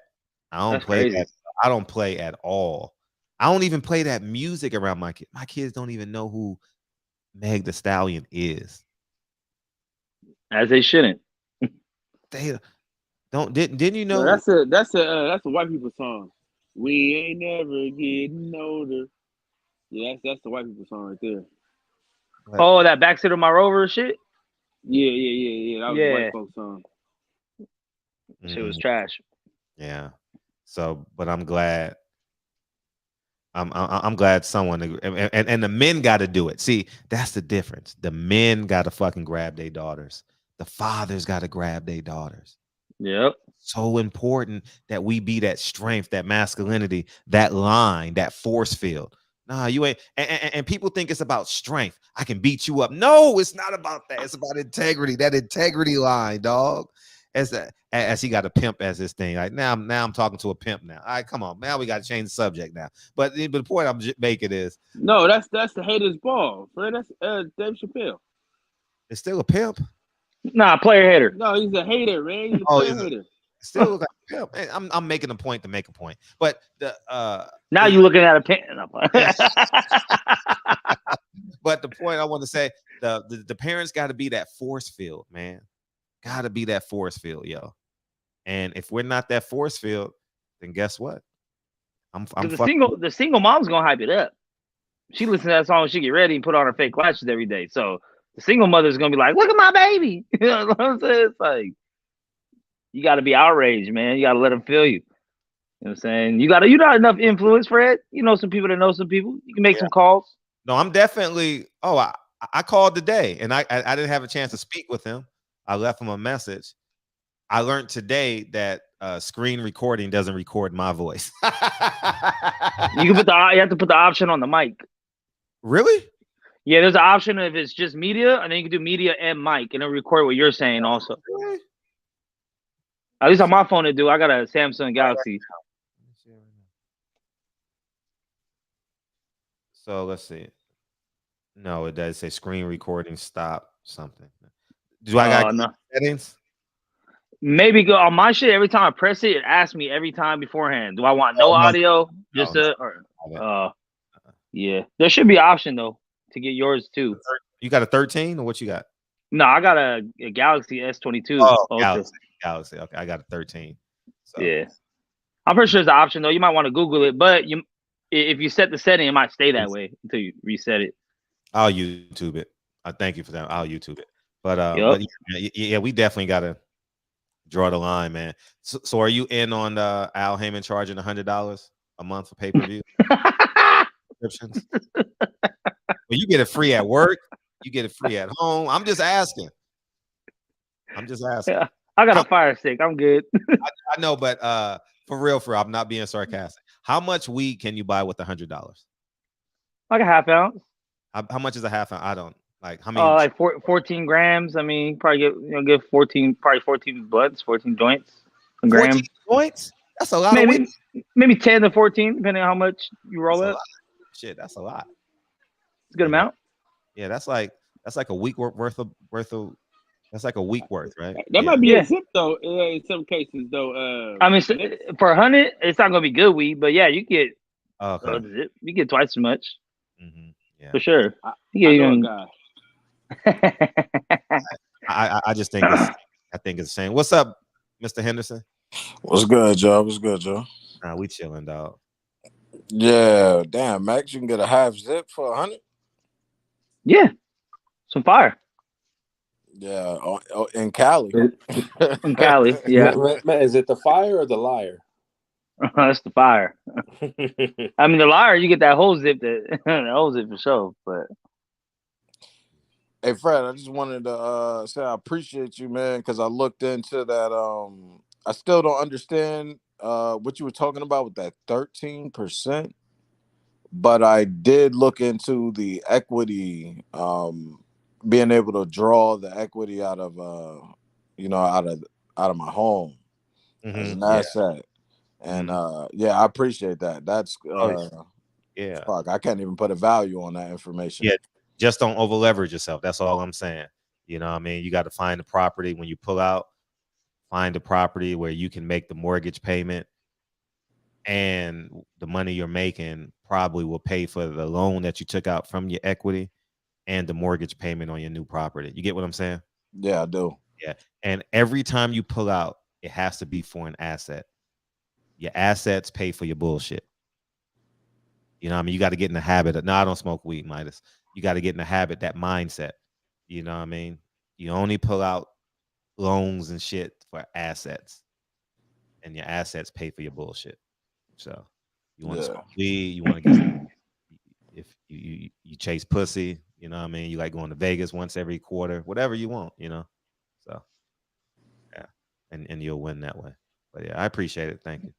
As soon as I'm ready to buy some property, I'm coming your way, Fred. Yeah, it's hopefully sooner than later. 2023, we on assets, man. We getting in shape and we getting assets, man. You know what I mean? Fred, you doing the same thing with your buildings? Yeah. You pulling the equity for your building? Yeah, that's what I said. Once you do it one time, it's a wrap. I don't over leverage myself. So I'm very comfortable with getting one building a year. Now, if I see a deal I can't pass up, I'll do it. But one building a year now is really, or one building, 2 buildings every 3 years is probably what I do. You get what I'm saying? So on average. And it just takes care of itself. Only thing, I just manage them, you know, but I'm really good now at picking my tenants. You know what I mean? Like 3 kids, nah, you can't. I can't rent to a person with 3 kids. You're gonna be you're gonna be unclogging. Not that they bad. You're gonna be unclogging drains. You're gonna have to redo the carpets every 4 years, and especially if they Section 8. Shit, you got to replace that carpet every 3 years with 3 kids. You know, and the water high.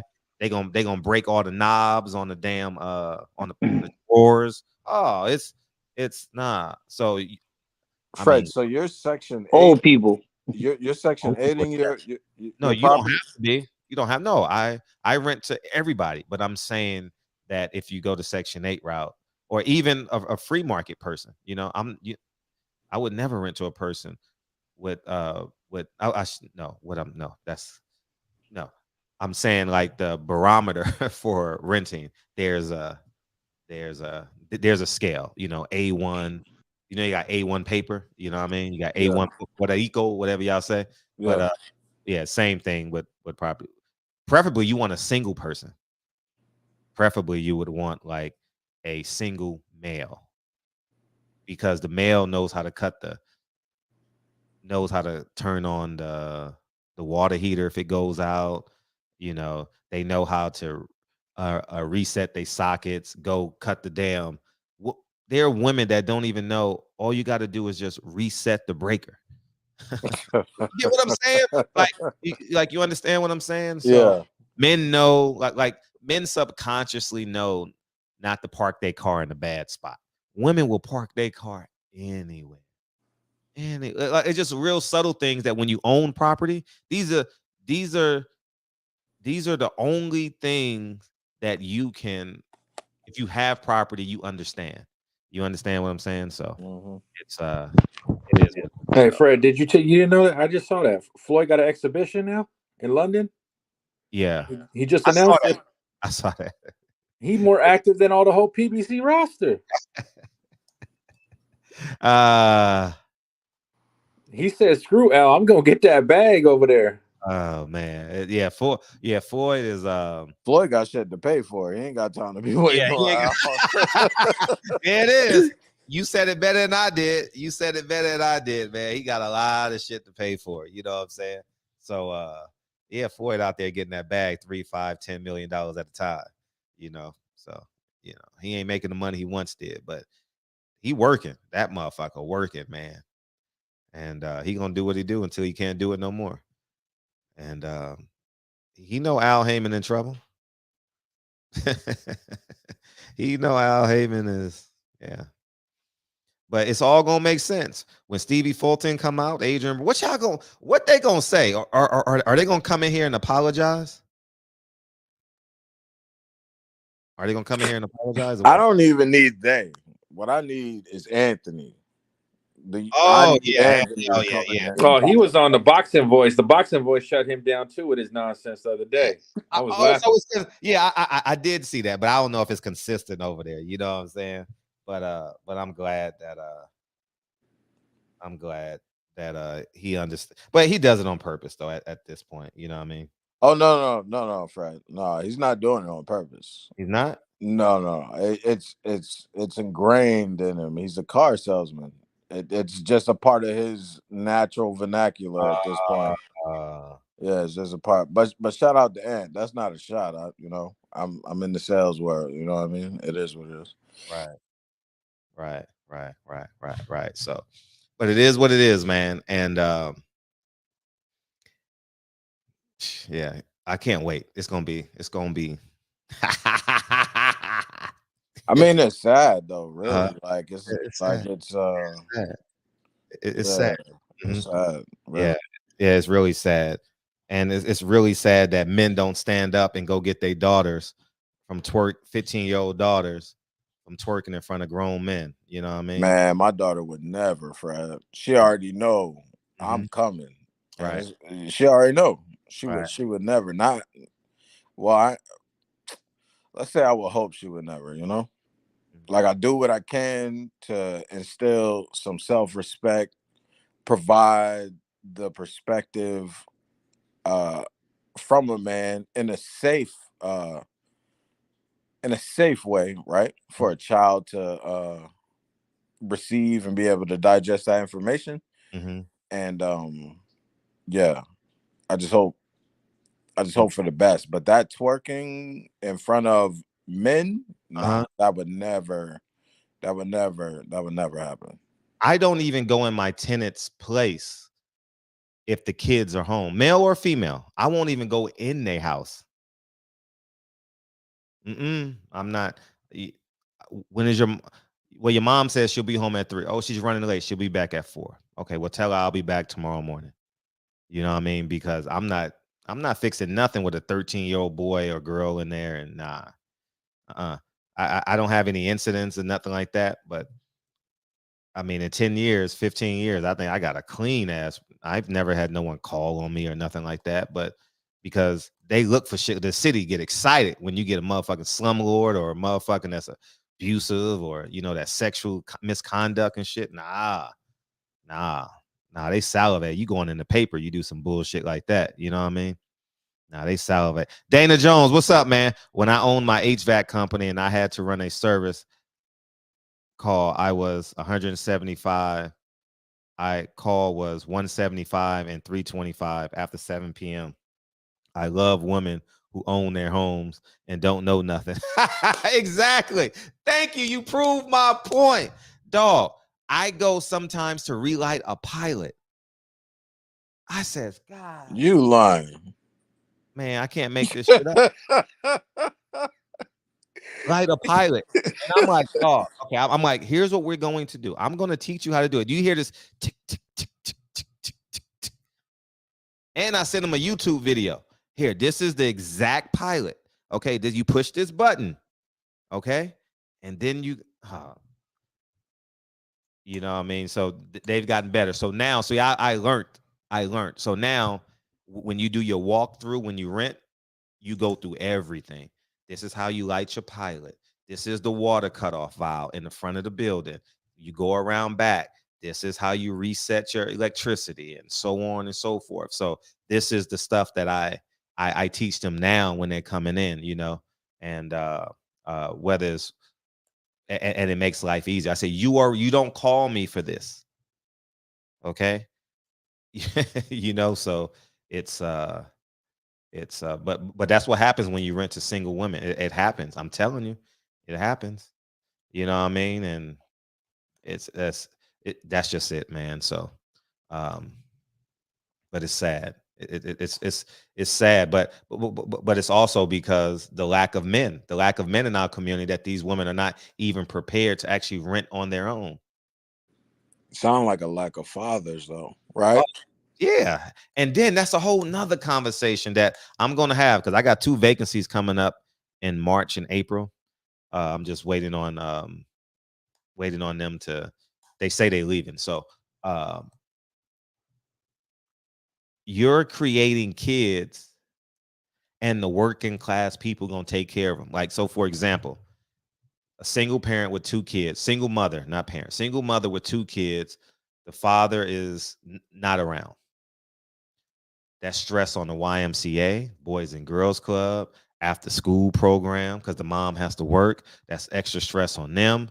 And now I got to choose between the worst candidates. Single mother, 2 kids. I'm going to show you these applications. Credit score 450, 471, 501, $1,300 in their savings account. They make $2,600 a month. Rent is $1,800, $2,000, and it's such a shortage out here. It's such a shortage. Like, it's not enough units out here because every year it's increasing every year, and so a lot of women are unprepared to rent. So now I have to choose the best candidate out of the least qualified. You understand what? And that's just the reality of it. And it comes from a lack of her father, and the lack of her choosing the person to share her wound with. That's why you got to get married. You got to get married, man. That's why I said we got a baby daddy syndrome. And what's the effect of a baby daddy syndrome? Women raising kids. Women raising kids. You understand what I'm saying? And that's landlords coming out the light pilots. Right. You know what I mean? It is what it is, man. You know what I mean? And it's just sad. It's just sad. And it is what it is, man. And I do my best. And I've actually been an A1 landlord. You know, out of all my tenants, I've never had a complaint. You know what I mean? You get differences. You get differences in terms of the expectations, and but clean record with Section 8 and the city and all that. So, but it's challenging though. I ain't gonna even lie to you. It's challenging sometimes. And shout out to Dana Jones. Keep charging them. You know what I mean? Shit. People want to be charged more. They want to brag, man. Hey, my preacher got a better car than yours. Elijah Muhammad sent me more. I sent more money to Elijah Muhammad than you. Farrakhan, well, oh, you want to come in after? Yeah. So, and that's just the reality of this thing, man. And I'm excited for you to pull your equity out and buy some property, man. That'll be great. Yeah, I got a question, Fred. So did you so when I was doing some research, when you went to pull your equity out, did you go through who owned the loan, or did you go through somebody who would search for a loan for you, right? Like play the third party? Or yes. So what you can do is just go through. So what you do is just pull the equity out of the anybody, and they come appraise your property, right? And typically they can assume your loan, right? Or you can have the initial company, you know what I mean, or whatever. Okay. Bank of America, Wells Fargo, Caliper. There's hundreds of loan officers, you know what I mean, and right. They'll assume it because it's an asset. You understand what I'm saying? And they will right. Come in. And so it's many that options. When is the interest, right? They're gonna do it just to accrue the interest. Yeah. Anyway, that's where they win. Yeah, and you don't pay taxes on you pulling out money because it's yours. It's your money. You don't pay taxes on it. It's yours. Man, shout out to the boxing set. Shout out to Fred Hawthorne. That's why I'm here, man. And look, don't come in here with no hostility, bro. Wait, Ed, before you go, Anthony, let me Dana Jones. Yeah, the federal and state government don't want black fathers in the home, so they subsidize things. A father would do, like give food stamps and section. Yeah, you're right. You're right about that. And that's still not enough, though, for me to say I'm leaving my family, though, Dana. You know what I mean? Still not enough. I don't know. Man, listen. if the one thing that y'all learn from me is, men, marry the woman that you want the womb. If you want her womb, marry her. That's just number one. If your father didn't marry your mama and you have a child out of wedlock, you the weakest nigga I know. You a weak ass nigga, man. And it's not that I hate you. It's just a weak ass decision. It's like your father didn't marry your mama and you have a baby and you don't get married. And you lived the pain. You lived the pain. Right. You didn't try and break the pattern or nothing. Yeah. So you go put your seeds through the same thing you did. Come on, man. And these women are stupid too for allowing it. I know I'm speaking to people in the replay. I don't hate you, but there's a standard. There's an expectation that we must have. Facts. And if we don't set this expectation, we're gonna be cyclical. You know. Hey, I got a homeboy. He tried everything, bro. And she's just the worst type of person. He chose her. What do you mean? Yeah, man. He chose her. He chose her. Shit, ain't no secret, man. Ain't many secrets women to hide from you if she's giving you her womb, man. That's like less than 10%, 5%, man. Oh man, my baby mama crazy. She was chose her. She had her representative was around for a long time. Man, don't fall for that, Kyle. Kyle, don't fall for that shit. Don't believe the hype. And how many kids he had with her? 3? Just one. That's it. He was one and done. He was like a player from Duke, one and done. Yeah, and don't fall for that shit, man. You know what I mean? I have a problem with men that blame the women. I mean, not a problem, but I mentally just check out of a conversation. When a man is blaming a woman, I check out. Nah, I ain't checking out. It's cool. I'll still have the conversation with you, but I'm somewhere else, man. I'm thinking about, what I'm talking about tonight on the show. Anthony, it's all yours, big dog, man. Welcome back. What's up, fellas? I'm feeling it. What's up? Hey, Gotham, I ain't gonna do you like Tavion did you, man. I ain't gonna start no stuff. I ain't gonna walk around the house showing you a view of nothing in the backyard. Appreciate it, bro. Appreciate it. I don't have anything but some trees back there anyway. A little deck, a couple decks. That's about it. I'm a family guy over here, man. Oh, I heard that. You got a couple decks back there? Yeah, just a couple decks. Nothing fancy. Nothing fancy, man. But yeah, what you got against car dealers anyway? I just want to know, man. I like the these guys, they sell dogs and stuff like that. I always watch those videos on YouTube, because I have friends, they were all, interested. It's just nothing I ever was interested in. Like my daughter, she wants a dog now, and I'm like, I don't want to take care of your dog. I used to have a dog growing up, and it's a lot of work. If she wants one, I'm like, listen. How old is she, man? She's 12. But get her first. I know the work. And she doesn't want to do it. She goes to a private school and it's like she's in college or something. All the homework they get. Yeah. She doesn't have time for it, with gymnastics and that school, man. She doesn't have time. It's other things that she would like to do. She doesn't have time to do them just because of the workload she gets at school. So Anthony, what I would say to you is that I don't have a problem with any car salesman. I used to sell cars. I used to sell timeshares. I'm currently selling dogs, and I'm selling homes. I'm also selling coffee. Now the coffee and the dogs is something I'm passionate about. So the nuance, there's nuance in my approach to being successful in it, right?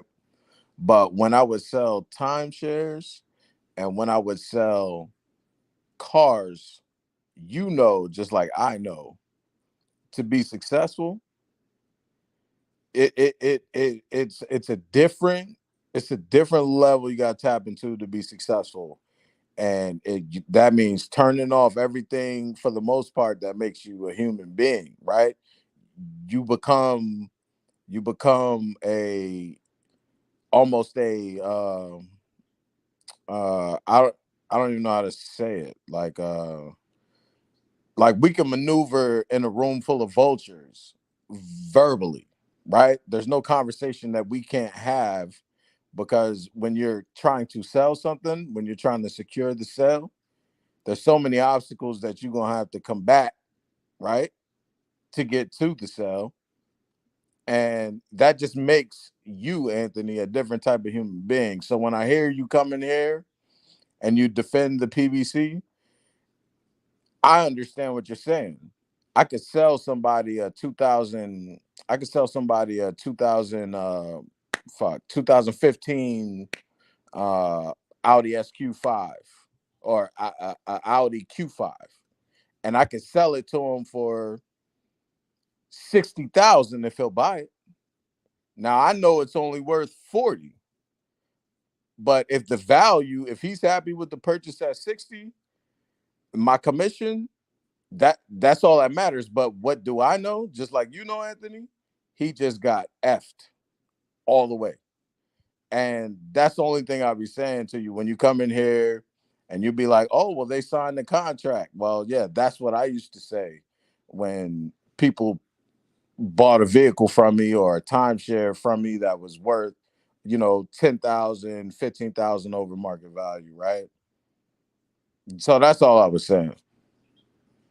I ain't got nothing against you at all, Anthony. I just felt like I understand you.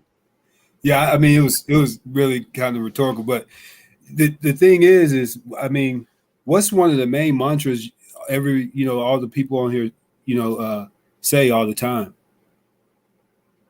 Be accountable, and depending on what type of cars you sell, you're going to have, different class of customers. Some of them are going to be more analytical than others, especially if you're selling something like a Mercedes, even a Lexus or something, So if you're selling a Honda Accord or a Toyota, a Chevy, some certain Chevy, the lower end cars, those people, they don't really do the research, and they don't know much about the financing in some cases. I'm not saying everyone, because some people are just frugal, but yeah, you can't blame. In some cases, you can blame the salesperson or the sales manager, because they're going in, they're schooling the salesperson on how to go in there and tell a lie. I just never did that. I was the one that would be in there telling the sales manager, I'm not going to say that. Yo. See, Anthony, don't. No, I'm just being honest. I mean, when I first started selling cars, and I don't sell cars to customers anymore because I don't like it.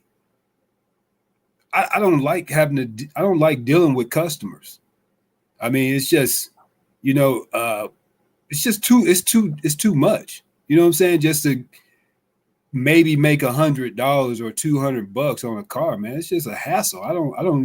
I hadn't sold cars retail. I did. Well, I take that back. I did have a used car dealership for a while, but I didn't like it.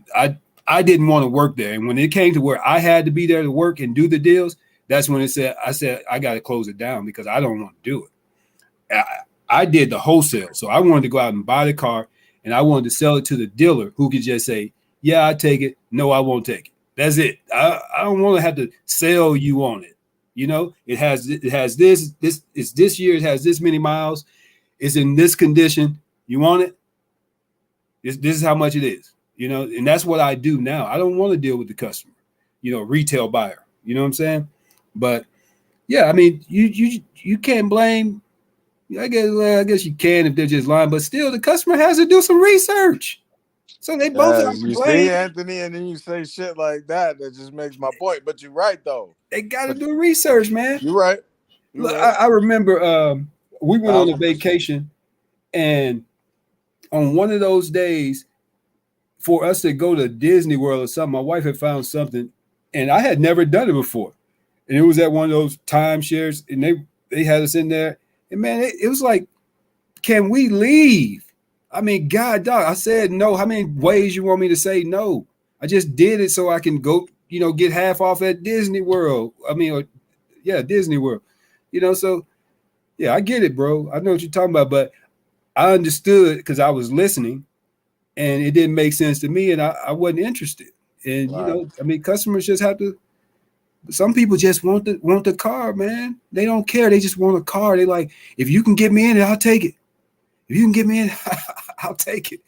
And you got to realize also, the salesperson is not the only one lying in those situations. Who else is lying in that situation, Gotham? Everybody. The customer is lying too. Yeah, they just lied about everybody. how much they made. They lied about even having a job in some cases. They lied about where they live. And when they lie about they have this amount down, that the check is good, all that stuff, man. They're all lying. Yep. So I don't put it all on one party, and that's the same way with the PBC. When you guys are talking about these fighters and the deals that they sign, I can't put all that on the promoter or the advisor or whatever, because they need to do their due diligence. Fred ain't going out buying, places without doing his due diligence. You know what I'm saying? You're not going to go out and buy a property without doing your due diligence, because that there's some people out there that will take advantage of you. You understand what I'm saying? So, no, hold them accountable just like you want to hold the promoter or the advisor or whoever it is accountable. You know what I mean? And if the PBC goes out of business or because of a bad rap, yeah, I'll just say, oh, man, y'all are right. You know what I'm saying? But if they don't, and they here for the next 100 years, if we even live to see something like that, I know I won't. I'm 50 already. But, then, next 30 years or so, man, I need to hear some, man, they still here. They still throwing the same events. Well, when it comes from me, Anthony, about the PBC, it's more about the volume of activity for the roster. They got all the names over there, but we don't see them. Like, that's what it's about. I could give, like, when I come in here and Fred gives me insight, so I know it's Al Haymon, and Fred will be like, oh, well, this month there's no way that this fight's gonna happen, or the next month, and this is why. Like, Fred just gives me insight, so it ain't necessarily anything like that. That my favorite fighters are over there, and I don't see them. That's really all it's about. Like, my favorite guys are over there, and I don't see them. I feel you, man. All I got to blame when I got the zone, right? Matchroom or Top Rank, or now BLK Prime is just like, man, what the hell's going on? You know what I'm saying? So when you got somebody like Fred bringing up that the money is messed up, and I'm looking at the PBC's competition, there's substance based on transactions, and I have to listen. You know what I'm saying? Like, that's just where it is. We can't say the PBC is doing good when they lost Adrian Broner. Only seen Danny Garcia once. We haven't seen Earl since his last fight. Ugas hasn't fought. I mean, shit. Who else is over there? Mel hasn't fought. And there's fights for these people. There's fights available. So it's not like, oh, they done wiped out all the competition. That's not the case. There's fights available. They're just not happening. But like I got on here and showed Fred before, and I could try to find those notes. I probably threw it away, but they're all on. It doesn't matter if it's the PBC, if it's ESPN, if it's the Zone, and the Zone is probably the worst. They give us the worst trash fights every time they have one out. I mean, they're usually just garbage fights. We just watch them because we just like to watch boxing. We like to watch people fight in most cases. But no, I mean, if you compare ESPN and Showtime or PBC, they're equal as far as the fights that we want to see in most cases. In the PBC, they're probably the ones who show us more. The fights that they do put on those are the ones we really wanted to see. You know what I'm saying? In most cases, or one particular fighter that's on that card anyway. He may not be fighting the most competitive, person, but it's still, we wanted to see that guy fight, but no, man, I just say something because it's usually something being left out and what you're pushing, or the agenda that you're pushing. You know what I'm saying? So I just like to come in and say, hold on, let's make this more truthful. Well, let's stick with what you said, right? So with Bob Arum and Top Rank, the only fighters. Hold on, Gotham. I'm sorry, man, but a lot of times I'll forget what I wanted to say, and I just did. But you guys were talking about it one night, and I don't know who all was on here, but I said this back when I first called in this show, that because you're talking about the money right now, and I said that is something that's just going to reset because they all did it. The only one, Bob's been around so long, I couldn't tell you what he did as far as paying for fighters, but we know what Al did, and we know what Eddie did as far as overpaying these fighters. And I said that this is just going to reset, just like with stocks. They have to reset. And that's what's going on. And I think that's why you don't see some of your favorite fighters, because they got used to getting that humongous check. And now they're saying, no, we're not going to pay you that much. You're going to have to earn that money. And they have a model over there that's called pay-per-view. And you have to, if you want to make this amount of money, you have to earn it. You're going to have to push and sell this fight. Bob, on the other hand, he has promotional money that he's tight with it. You know what I'm saying? He's tight with it. So that's why you can see that those guys at PBC are making more money, but that's changing. We see that it's changing. Well, from a fan's perspective, talking about fighters that we want to see, right? Because I know earlier, sometime this month, you had said something about PBC is throwing the same amount of cards on.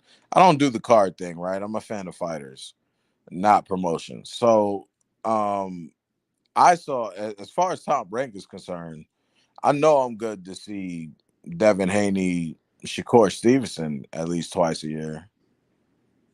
I saw him at least twice a year last year. I saw Earl once. I believe I saw him once. I've seen Tank a bunch of times. I saw Wilder once. I saw Danny Garcia once. What's that kid's name? Jogba? I think he just fought once this year, right, Fred? Mm-hmm. Jogba just fought? Yeah, he's a top ranked fighter now. Is he really? Is Sanchez a top ranked fighter too? Or is he still with the PBC? Who? Sanchez, the one who beat Jogba. I think he's PBC now. Okay. I don't know, man. And all I'm saying is the big names, man, I don't see them. And I should, because they're the ones who are holding the banner up. You know what I mean? But I do agree with you, though. Earl should be doing a lot more. Like, when I think about promotion and pushing fights, like, Bill Haney's doing a lot for his son. Like, it ain't necessarily Devin doing anything. It's his dad doing it, you know? So, yeah. I do agree with you. These fighters got to do a lot more as opposed to just signing a paper. Now, when me and Fred were talking, the thing about it was he said, in a year. And a lot of times you won't see them twice in a calendar year, like from, January to December. But I'm talking about what I was doing within 12 months. You know what I'm saying? So of their last fight.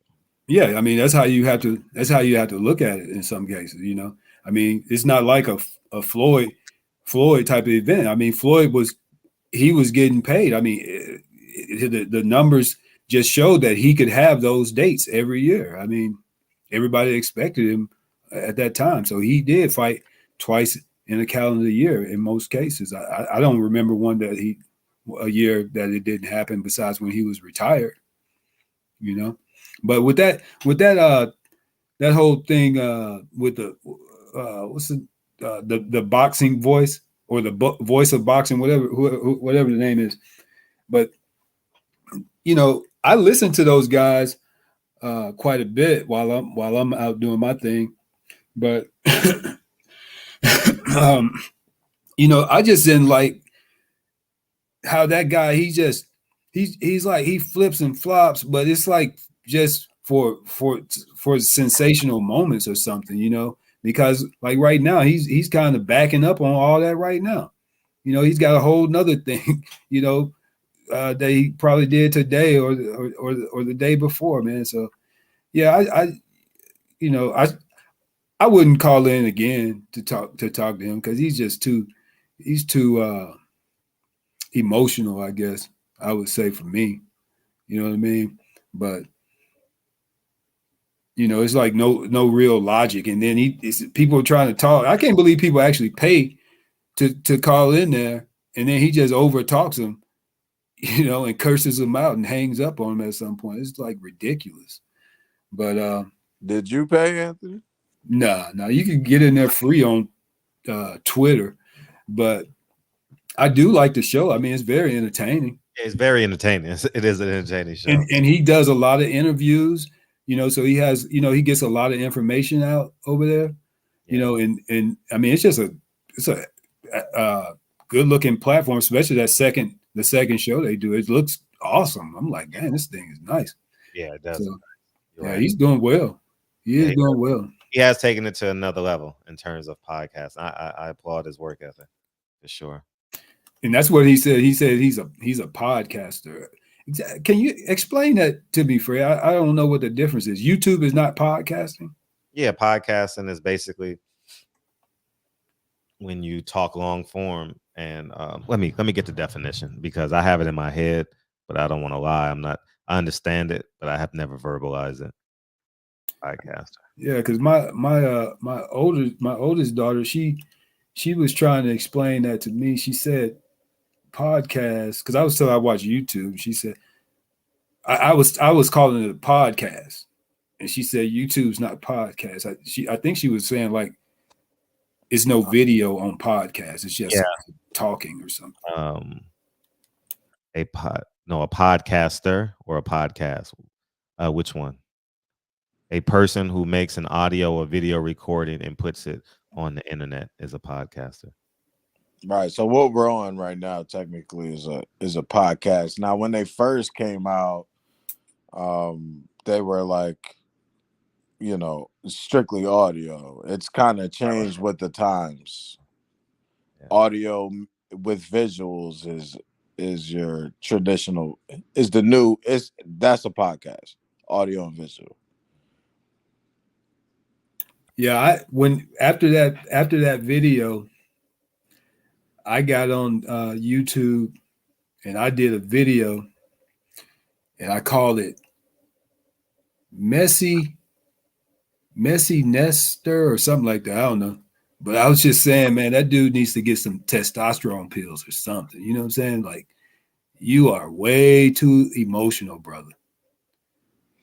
Anthony, one thing you gotta remember is like, so I watched Nessa's podcast too, and you know, I don't know him, but the way I look at him, Nessa's a character. You know what I mean? Mm-hmm.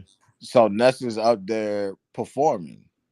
So if you called into his show and gave him some material that he can perform with, that's exactly what he's going to do. You know what I mean? That dude shoots a lot of shows for a long time in 24 hours.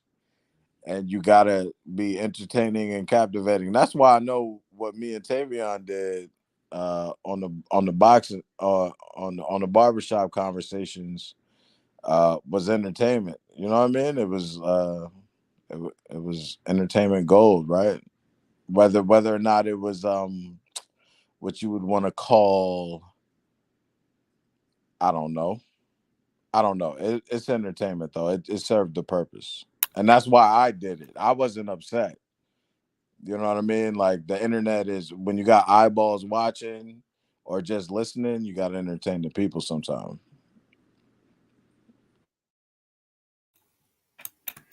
Yeah, I think I forget that sometimes, because Fred has tried to tell me that, you know, like he's a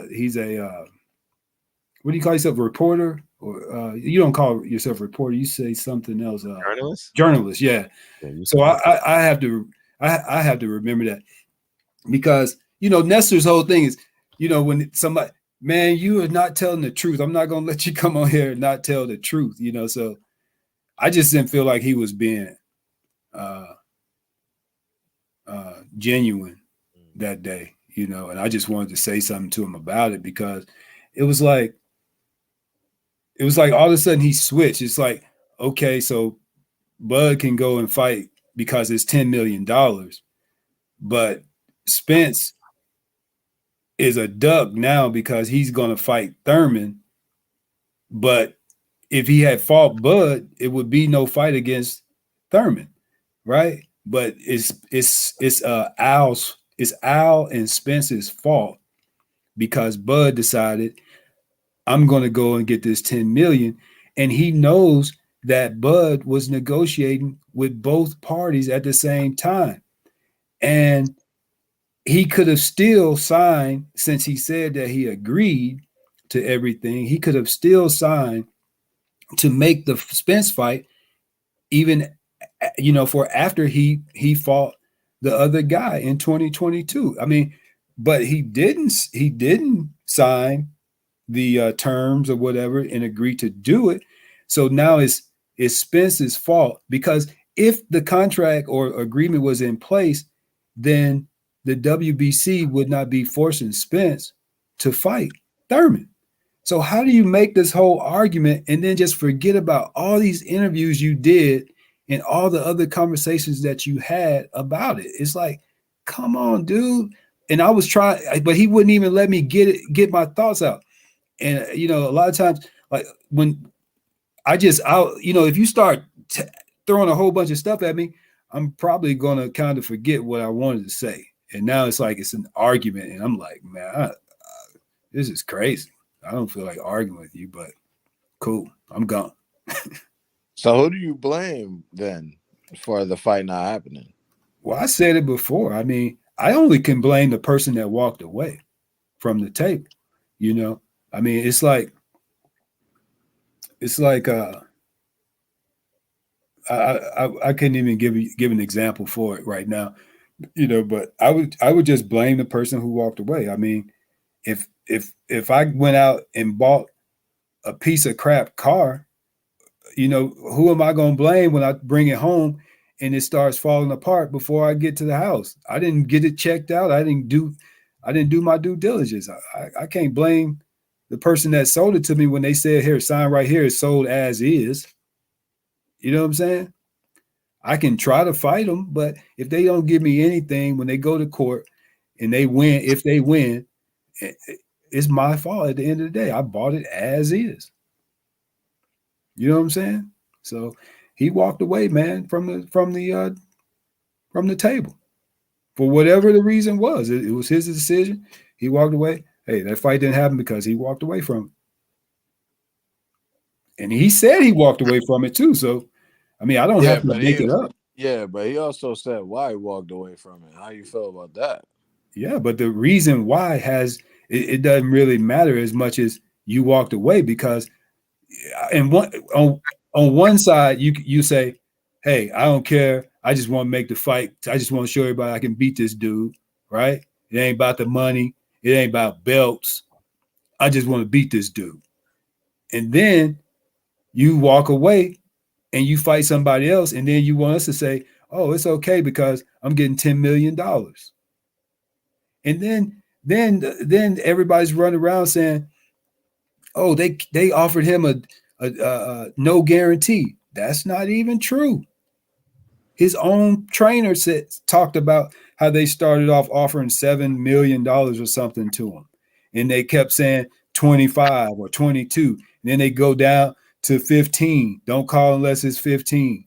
I mean, it just, I mean, if I hadn't heard the guy say it, then I would, I just say, okay, well, some people said that. But I heard the guy say it when he was being interviewed. So, I mean, that's just all it is for me, man. It was his decision. I want to see the fight. I hope they come back around to it. But, I mean, that man did whatever it is he wanted to do, man. It's his prerogative at the end of the day. I ain't mad at him. Like everybody else mad about it or something. I ain't mad. Oh, I'm definitely mad. Fred just said, somebody just told Fred that somebody offered extra, right, Fred? Somebody just offered somebody extra money just so he can fight him. The Fulton? yeah. Fulton? Yeah. That's who y'all were talking about earlier? Yeah, that's what I'm mad about. Like, if you confident, you can get it done, then, go in there and steal the glory, right? Because the glory is only gonna multiply what you felt you lost anyway. Right. But I think that's what it came down to at the end of it, right? It was like, instead of a guarantee, bet on yourself. You know what I'm saying? Sell the fight. You'll make more money. Don't take the guarantee. And then that they weren't even unfair about that, because Spence came out and said, man, I wasn't getting a guarantee either. So what's so unfair about that? So then it comes down to, well, I didn't like the date. I wanted to fight this year. All right, so take that fight, but sign this term sheet so we can get it on 4 months later. But he didn't do that. So you believe Terrence is ducking Spence then? I don't think I ain't gonna say who's ducking what. I just say that he, for whatever his reasons were, he said, I ain't signing that crap. I'm going to make this $10 million. I'll get back with y'all next year. Whenever y'all ready, holler at me, or I'm gonna holler at y'all when I'm ready. Whatever the deal is, you know what I'm saying? I believe that more than likely they're gonna get back together and make a fight, just because Spence is hanging around, and Terrence said at the end of his fight, just holler at me, basically, so I believe it's still a chance for it to happen. Hey, Fred, if you were Earl, would you even still entertain that Terrence Crawford fight? Gotcha. Oh, of course I would. For legacy? Yeah, you got it. Yeah, he got to, especially if you're going to fight at 54. He has to. And the belts on ice. I think he has to. So how would you feel if he just dropped the belts then and stayed at 54? Then it's an Al Haymon play. I think it means that these fighters really are not in control. Like it's a visual confirmation. It's a tangible confirmation, And these men in suits have ultimate control. And it's what we know, but now we have the tangible evidence, right, to substantiate, and now we can move forward and say no. So whenever a fighter say you're not a boss, well, you got to prove to me that you are a boss. We're not accepting the fact that you say you are. Right. I mean, when you put it in perspective of bosses, I would have to agree that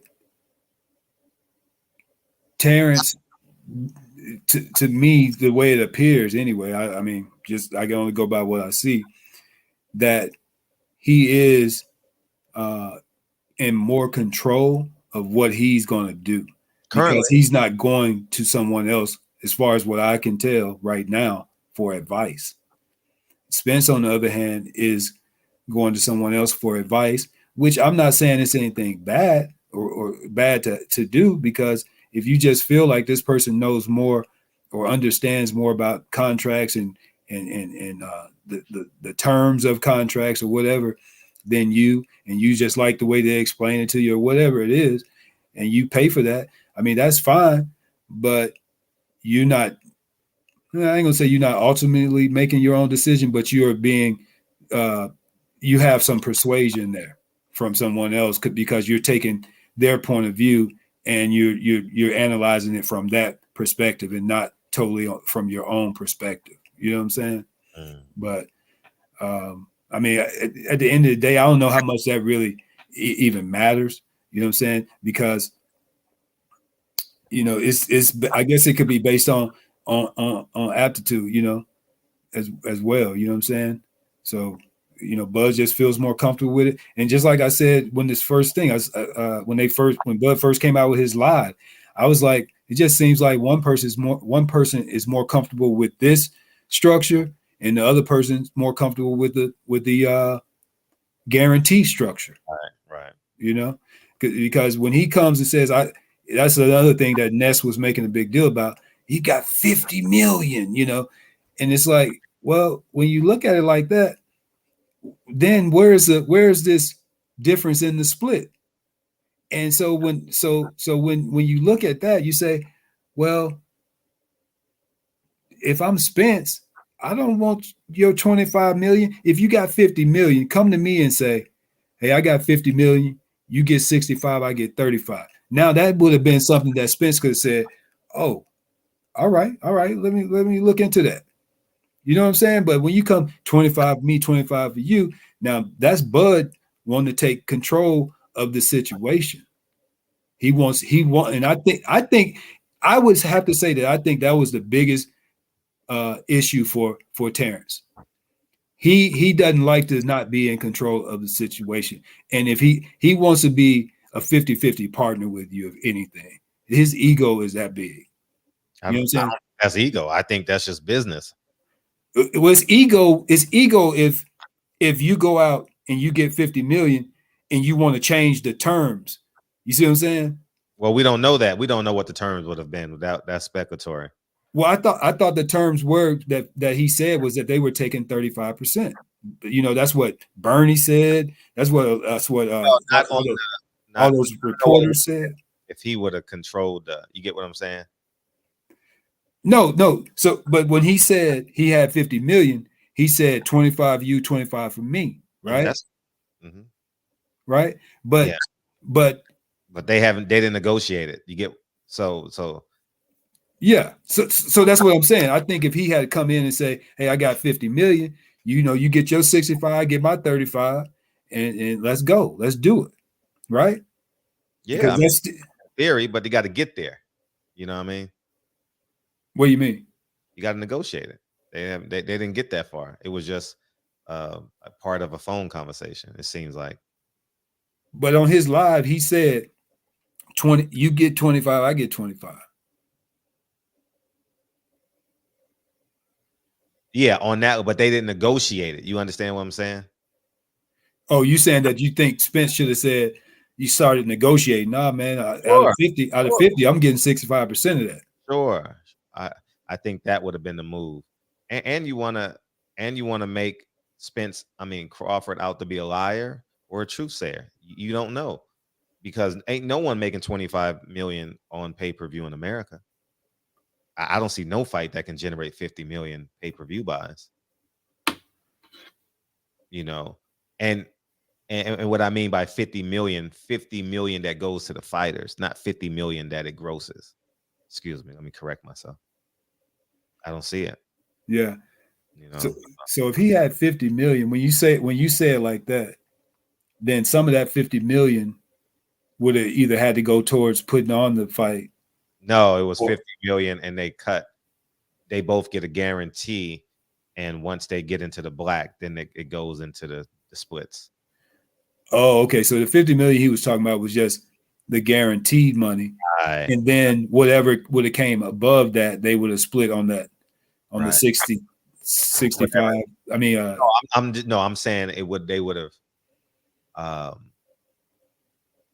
have negotiated with whoever the hedge fund. But now we know it's BLK Prime. So whatever BLK Prime, when they got into the black, whatever split it would have been, I don't know what split they would have negotiated at. Oh, it was BLK Prime? Yeah.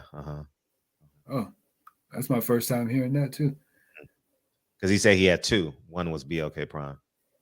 Oh, okay. So, but yeah, that's. So what do you think that fight would have, brought in as far as revenue? 500,000 to 700,000 buys. Wow, that seems fair. Yeah, 500,000 to 700,000. I think they were in that range. Spencer's not a talker. Neither Terrence.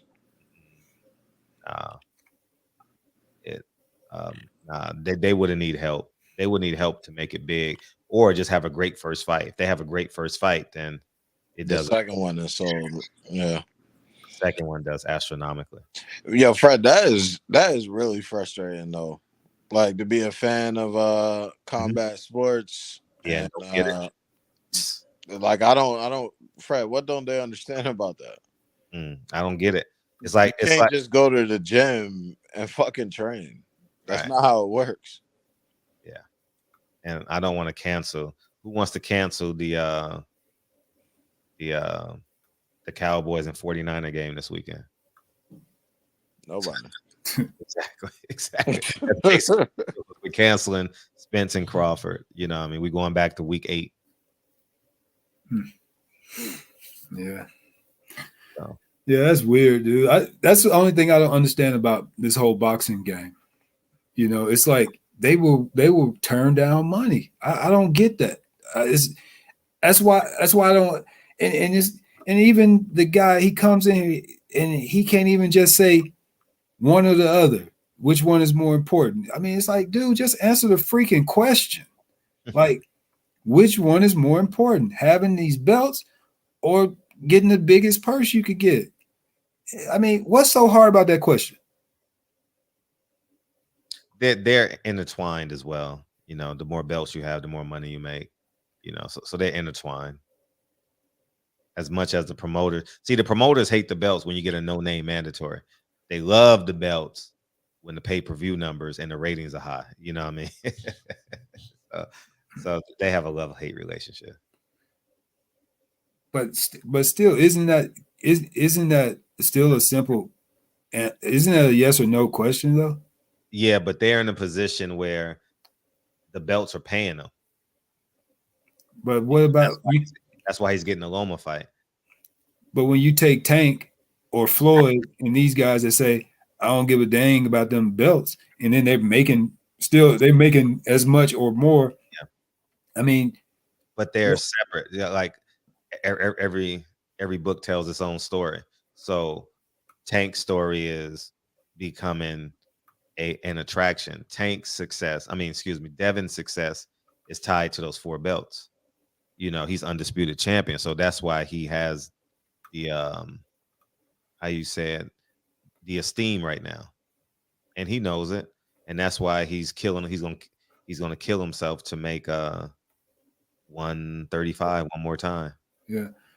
But the question was simple, Fred. I said, if somebody's giving you, I don't know if I said 50 million, whatever, or the belts, like which one, and he just still wouldn't answer the freaking question. Well, someone's gonna give me 50 million versus fighting, but I'm taking the 50 million.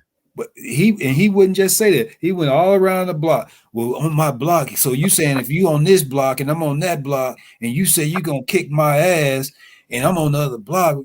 What the heck that had to do with it, man? Just which one is more? I mean, God, duh.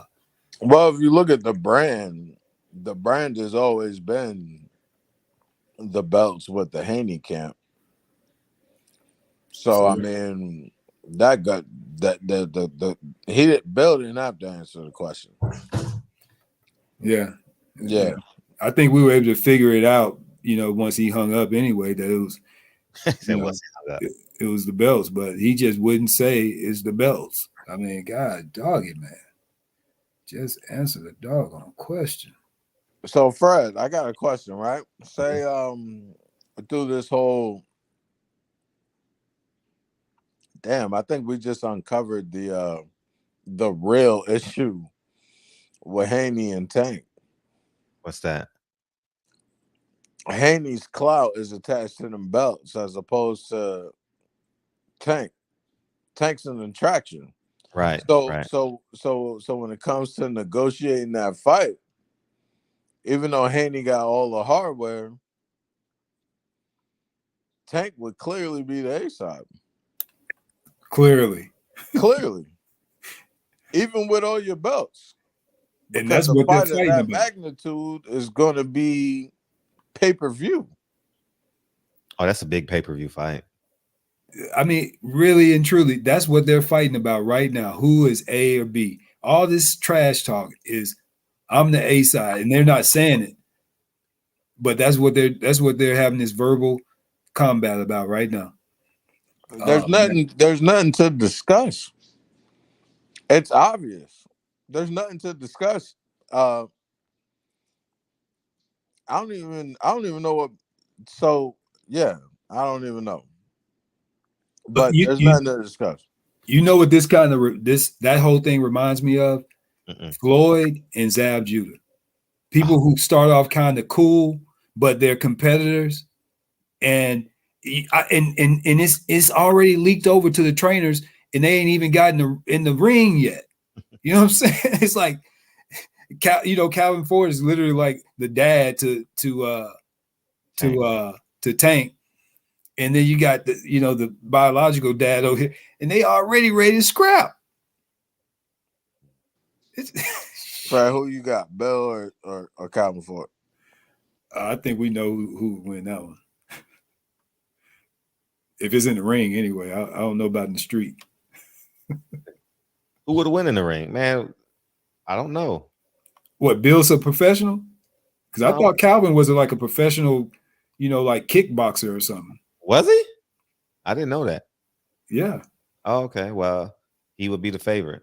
I mean, if he's a professional fighter, shit, he would be the favorite. But I mean, it's all for naught.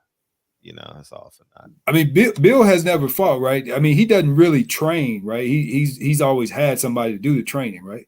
Yeah, you just don't know, man. Them two old men, man, they fathers, man. They ain't fucking.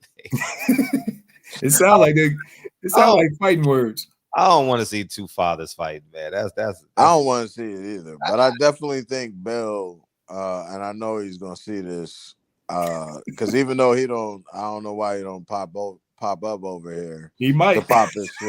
Man, don't do it. Don't extend the show another hour. Say it 3 times. I just don't understand. It seems like I don't really want to put it out there, but it does seem like a little collective effort. But I'll leave that where it's at. He's trying to get the fight, man. He's trying to get the fight.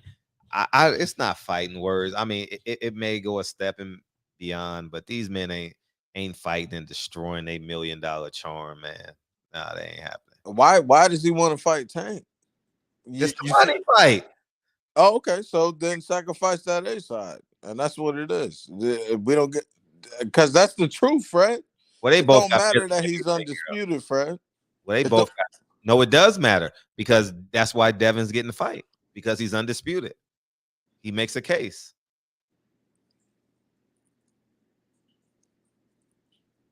You understand what I'm saying? No. Like, the reason why he's in the conversation is because he's undisputed. Right. That's it. Not because his fan base. He's not Tank. But who is, though, that Tank has fought? Who has brought fans that Tank has fought? No one. Devin brings the most fans that Tank has ever fought. Does he? Oh yeah, easily. Pardon me, easily. So I mean, he's not putting 20,000 people in the stadium. But I drove to Vegas to see both Tank and Devin.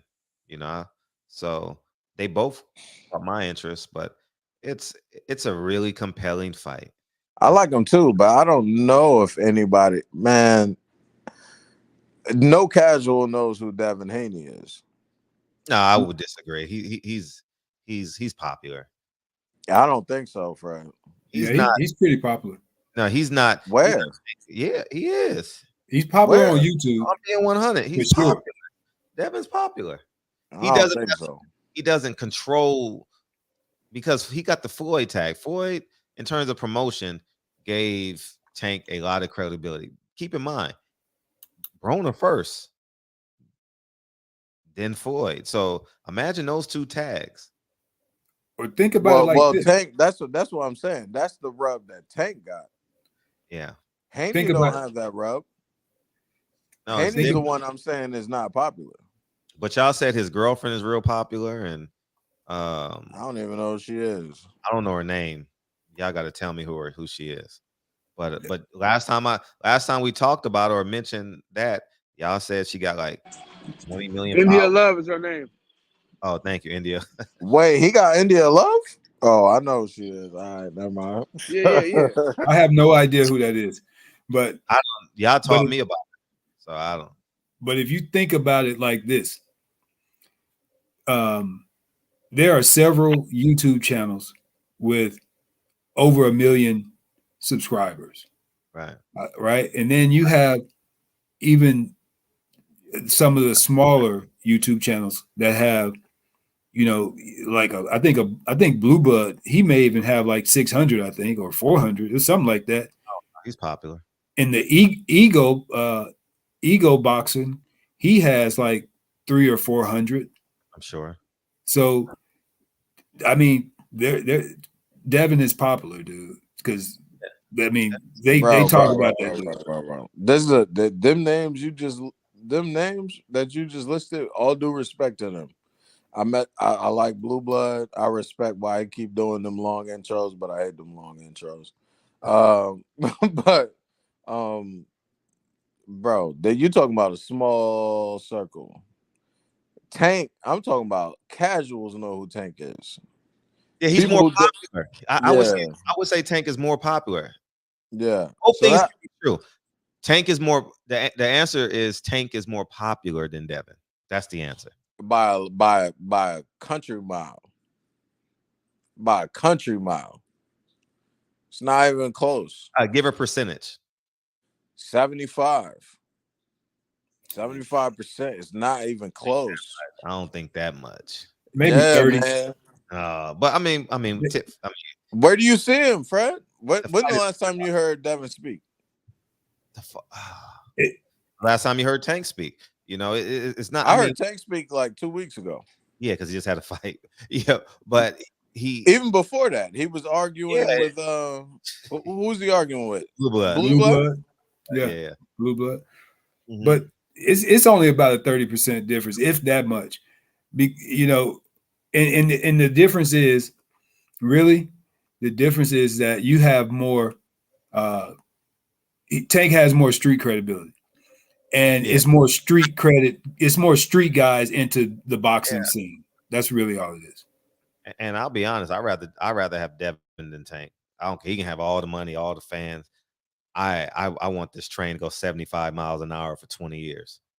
For sure. Not even a question about that. I want Devin. If you say, what do you mean you want? I want someone that represents my last name well. He has great character. He has agreed publicly. I don't know what he does privately. I've never hung out with Devin, but publicly he has better character, integrity, speaks better. And I'm not making this y'all pro Negroes. Oh, you black on black. I'm just speaking the attributes. I'm going with Devin Haney. Tank might be a shooting star. How about if he loses? Will he ever recover? So I think Devin has the fortitude to recover if he loses. Really, more so than. Mm-hmm. I question one thing about the that whole thing, and I mean, I can't. I'm not going to pass any judgment, but so I'm just keep it to myself. But it's kind of strange how the dad carries on, and then they wear the Muslim, hat. It's kind of different. And you gotta, and that's why I was telling you earlier. You gotta separate, like when you was talking about Ness and how he act. You gotta separate. I separated Bill doing what his son won't do, and that's what it is. Bill doing things to keep his son relevant because Bill's doing what the manager is supposed to do. Exactly, and that's it. When it comes to marketing, show business, selling the show. Bill's doing clearly what Devin won't. You know what I'm saying? But Fred, the one thing I will tell you about Tank and Devin fighting, the one thing that worries me in that fight for Devin, you already know I'm a bigger UFC fan. I'm not a casual with UFC. And I watched Alex Pereira fight Israel Adesanya. And Alex was down in that fight. And in that 5th round, he told him he was going to kill him. And he done already knocked him out. So you got a technical guy in Devin versus a guy with some pop. And I feel like when you got a guy with some pop that know all he got to do is touch you, that's scary for the technical dude, you know? Yeah, but but here's the thing: what you're missing. I'm not saying you're missing. I'm saying what people are saying about that. Devin's not even in his grown man body yet. Devin's barely 24. The realistic time you might see Devin and Tank square off in the ring, Tank will be 30, 31. Devin will be 27, 28. And that'd have to be at 140 or 147 pounds. Man, there's no way Devin is going to fight Tank at 135. It'd be 140, 147, where he's more athletically gifted and physically stronger. That fight is at least 3 years away. 2 at the earliest. Yeah. And Devin will be a full-grown 140-pounder, not cutting all this weight and eating comfortably. Man, I don't know what a 30-year-old, 31-year-old Tank Davis looks like. I'll be honest. I don't know. He wasn't cut up for this fight. He definitely wasn't. No, he wasn't. He was just a 130-pound fighter. He wasn't no lines in his stomach and his arms. Real square, no V shape. Round. Yeah, these black athletes got V shapes when they make weight, you know. Right. Even these Latino fighters, you know, they blocked up, you know, especially at the lower weight class. Like look at like a guy like Devin, a guy like Inoue, these guys from 135 down. They're always the top guys are always in shape 24/7. Right. So I mean, the bigger question is, does Tank make it 3 years? That's the biggest question. You know what I mean? Like, yeah. Does he? You know, he got a lot. He got a well, shit. Based off of what we see, the answer would probably be no. Well, the betting odds would be no, right? Yeah. Yeah. So, but like, even let's say he does. Realistically, we wouldn't see a Devin versus Tank or a Tank versus Shakur for at least 2-3 years. Yeah, because Shakur Devin would come first. But he's looking the way Tank is talking. You're looking at next year. He wants both of those guys. No. That's I'm just telling you based on what he's saying. He's going after those guys next year. And he could say that, but the leverage, Tank might have the upfront in negotiations, but the timing leverage, like Devin could wait him out. Like, nah, you know, I'm gonna get to you when I'm like 26. I don't think so, bro. Drew, I don't think so. No, they do. Trust me. Devin and Bill Smart. Shakur's not going to take that. Shakur will take it now. He will. But why take it now when you can just wait a little bit? Just keep him on ice. Because you got the longer career. You got the upside. If he doesn't, when Tank starts calling him out next year, and he's going in on him, then that's when that whole word that I think Devin created, cap, is going to start affecting him a whole lot. And his dad is going to be affected in that as well, because he just recently told Calvin Ford that my son is going to knock his ass, your boy ass out. So that cap is going to be, that's what his name is going to be. It's going to go from the dream to the cap. Yeah, but you couldn't knock out Kambosos, bro. You're not knocking Tank out. Nah, it's promotion. It's promotion. But why you doing that if you're not gonna fight him though? Like, it's weird. It's like you're playing on the fans because your son needs relevancy, Bill. That's bro. You know that's boxing. It's always playing on the fans. That shit whack, bro. That's why that's boxing. It's always gonna be like that. That shit whack. Yeah, I don't see Devin or Bill being able to live with that. I don't see it. Not the way they talk right now, because just think about it. They just got shamed over there on H Money's show when Shakur called in and called them out, basically like, you know, what's up, you know, go to Bob, you know. I mean, that fight is gonna happen. That fight's gonna happen. That's gonna happen. That fight's not gonna happen until they're at 140. That's happening. People don't get like Devin did what like me. I have my issues with Devin just as an entertainment value of watching it. Right. But Devin did what none of these young fighters have yet to do, and then Stefan's trying to do. I'm gonna go over there. I'm gonna go take this man's belt twice. I'm gonna be undisputed. I got half my Hall of Fame ticket already. I go get unified at 140. I'm in the Hall of Fame. Right. Yeah, but Jerome, I don't think anybody. Do you? Let me ask you this: do you expect Devin to stay at 35 after he beats Loma? If he beats Loma? Fuck no, I don't even think Devin should. Nah. Exactly. So after, let's say he beats Loma, goes to 40. He bought Lee. I expect him to be at 40 and take 2 soft touches to acclimate to the weight. I don't expect Devin to take a tough fight at 140 till 2024 because he's earned that right. I don't even see a tough fight for Devin at 140. Yeah, no, Josh Taylor's a tough fight. Regis will be a tough fight. They'll be tough fight, but I don't see him taking maybe. I don't see him tough. Those would be tougher fights than Jorge Linares, Jojo Diaz. Come on. Regis knocks him out. I see that right now. Regis knocks Devin out? Oh man. If he goes over there and fights Regis in next year, he's going down, bro. He's going down. I mean, I'll favor Regis, but I think Devin can avoid getting knocked out. Yeah, I believe that. I don't think so. With Tank? No, Regis. No, with Regis. I don't see it because it's too much pressure. Regis he's not going to be kept. He's not going to be able to keep him off with a jab, bro. It's not going to happen.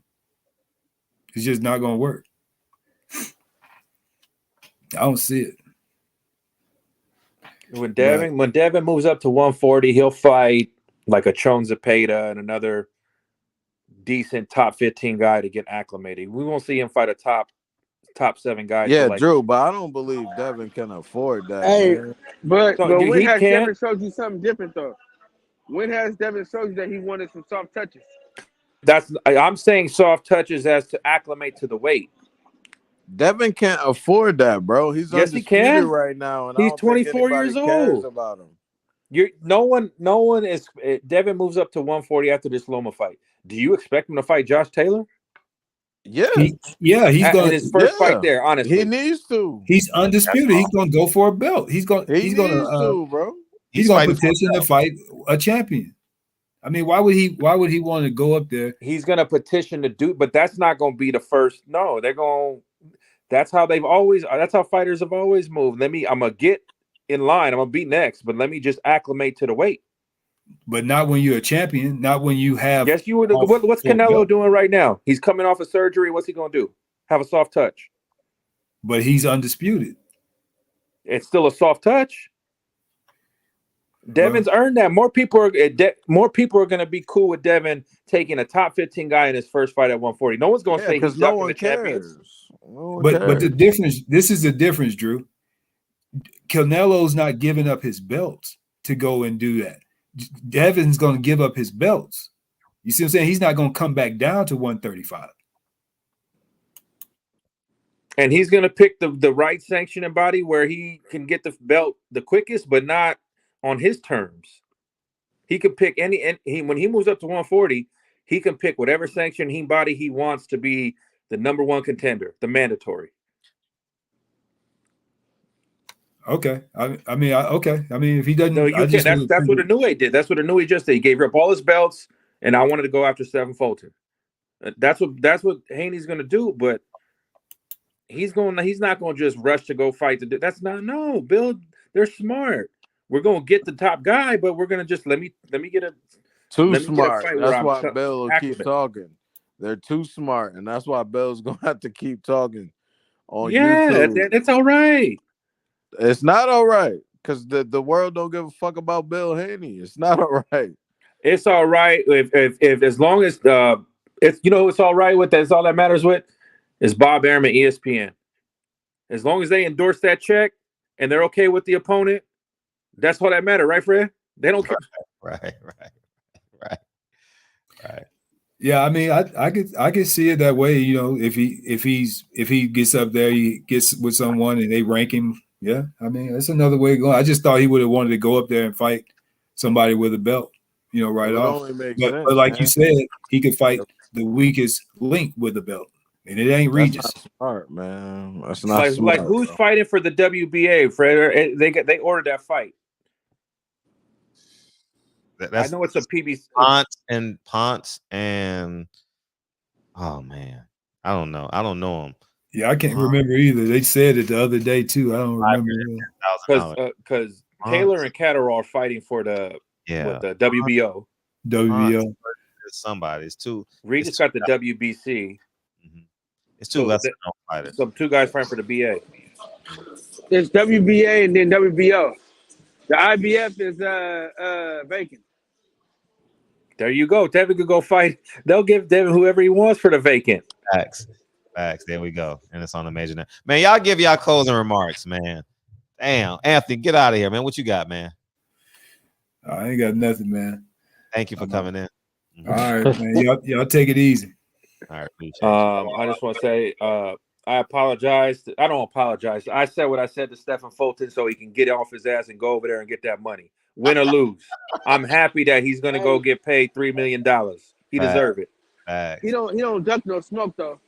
No, I'm not saying he did, but when he, he started mentioning Nui first, and then he said a Nui number power, and then they were going to play Figueroa. That's when I'm like, nah, bro, just go over there. I don't care who win. I'm going to get the number one pound for pound fighter, whoever wins, and Stephen deserves that money. Yeah, but that fight was done way before anyway fought. No, what I'm saying, it was done, and then it got announced, and the fans were like, "We don't want to see that shit. You beat him already." That was Al Haymon trying to keep him. You know, that was him trying to match a brother with a Hispanic. Mm-hmm. That's Al Haymon's favorite formula. Yeah, that's his only formula. As you can see, the brother's getting pushed to the back. He going Benavidez, Plant, Tank him. You know what I mean? Spence like, what about me? What about us? You did, Fred. You said 2 months ago Spence not fighting until June. Yeah, he's not. And damn, I hope not. June. Fuck. Yeah. I mean, it is though.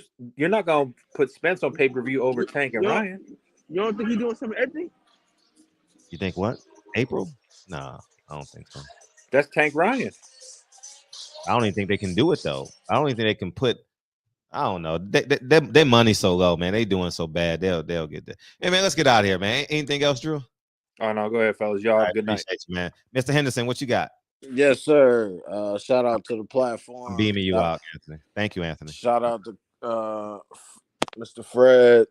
Thank Shout you, out to Kyle in the boxing section. Gotham City Bullies on TikTok and Instagram, man. Appreciate the platform. All love, dog. All love. Kyle, Kyle at work, man. What you doing, Kyle? You know I'm at work, but I'm always working, man. At work, always work. Hey, another great show, Fred. Good show. Another great one. Damn, I'm trying to get this music to play. Huh? Who else got iTunes, man? This iTunes shit is corny. What you mean? Because my song is on iTunes. Thank you guys, man. I'll see you guys Sunday, man. I know DJ. Where DJ at? Tell DJ to show up Sunday. The 49ers should beat the Cowboys, man. Oh, they got to win by 4, right? They're gonna beat the shit out of the Cowboys. Yeah, I might bet that game. Yeah, man. Yeah, get home safe, man. Get home safe. Kyle. And if you're driving on the road, get home safe. People Hernandez is back, Kyle. He's back. Peoples Hernandez. the bag. It's 4.5. They say. Oh, it's 4.5 now. The spread. Yeah, that's what they say. 4.5. But all you gotta do is win by 4, so you good.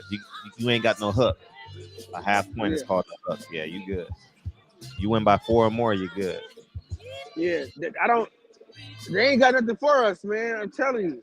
Nah, they ain't got no answers. Man. They weak. Only thing is, that motherfucker Michael Parsons could just ruin the whole game plan. You got to block him. Yeah, but we can throw away from that nigga though. You can throw what? We can throw away from him. But he's a right-handed quarterback. How about if he's on the right side? I don't know what they're gonna do, but I'm just saying, if you can control him, you'll be okay. And y'all winning the game, man. Y'all got at every level. Y'all got an all-pro at every level. Offensive lineman, the best offensive lineman in the world. Caffrey, the best all-purpose back and the best all-purpose receiver. Top 5 tight end. Man. Man. Come on, man. They Super Bowl built, man. They are. I just hope the Giants don't get blown out, man. Hopefully, don't turn into a track meet, man. That's all I hope, man. We got it, man. Just give us the ball in the fourth quarter with a chance to win, man. I'll take that. I appreciate y'all, man. Thank you guys for coming through, man. I'll see you guys Sunday, man. Oh, who's boxing this weekend? Adrian Broner's in camp. Brandon, Stevie Fulton in no way, and you got Chris. Nothing going down this weekend. Chris Eubanks. Chris Eubanks? Yeah. Chris Eubanks in the no way. I mean, Chris Eubanks and Liam Walsh Smith is fighting, and yeah, man. So we got it, man. I appreciate y'all. So we'll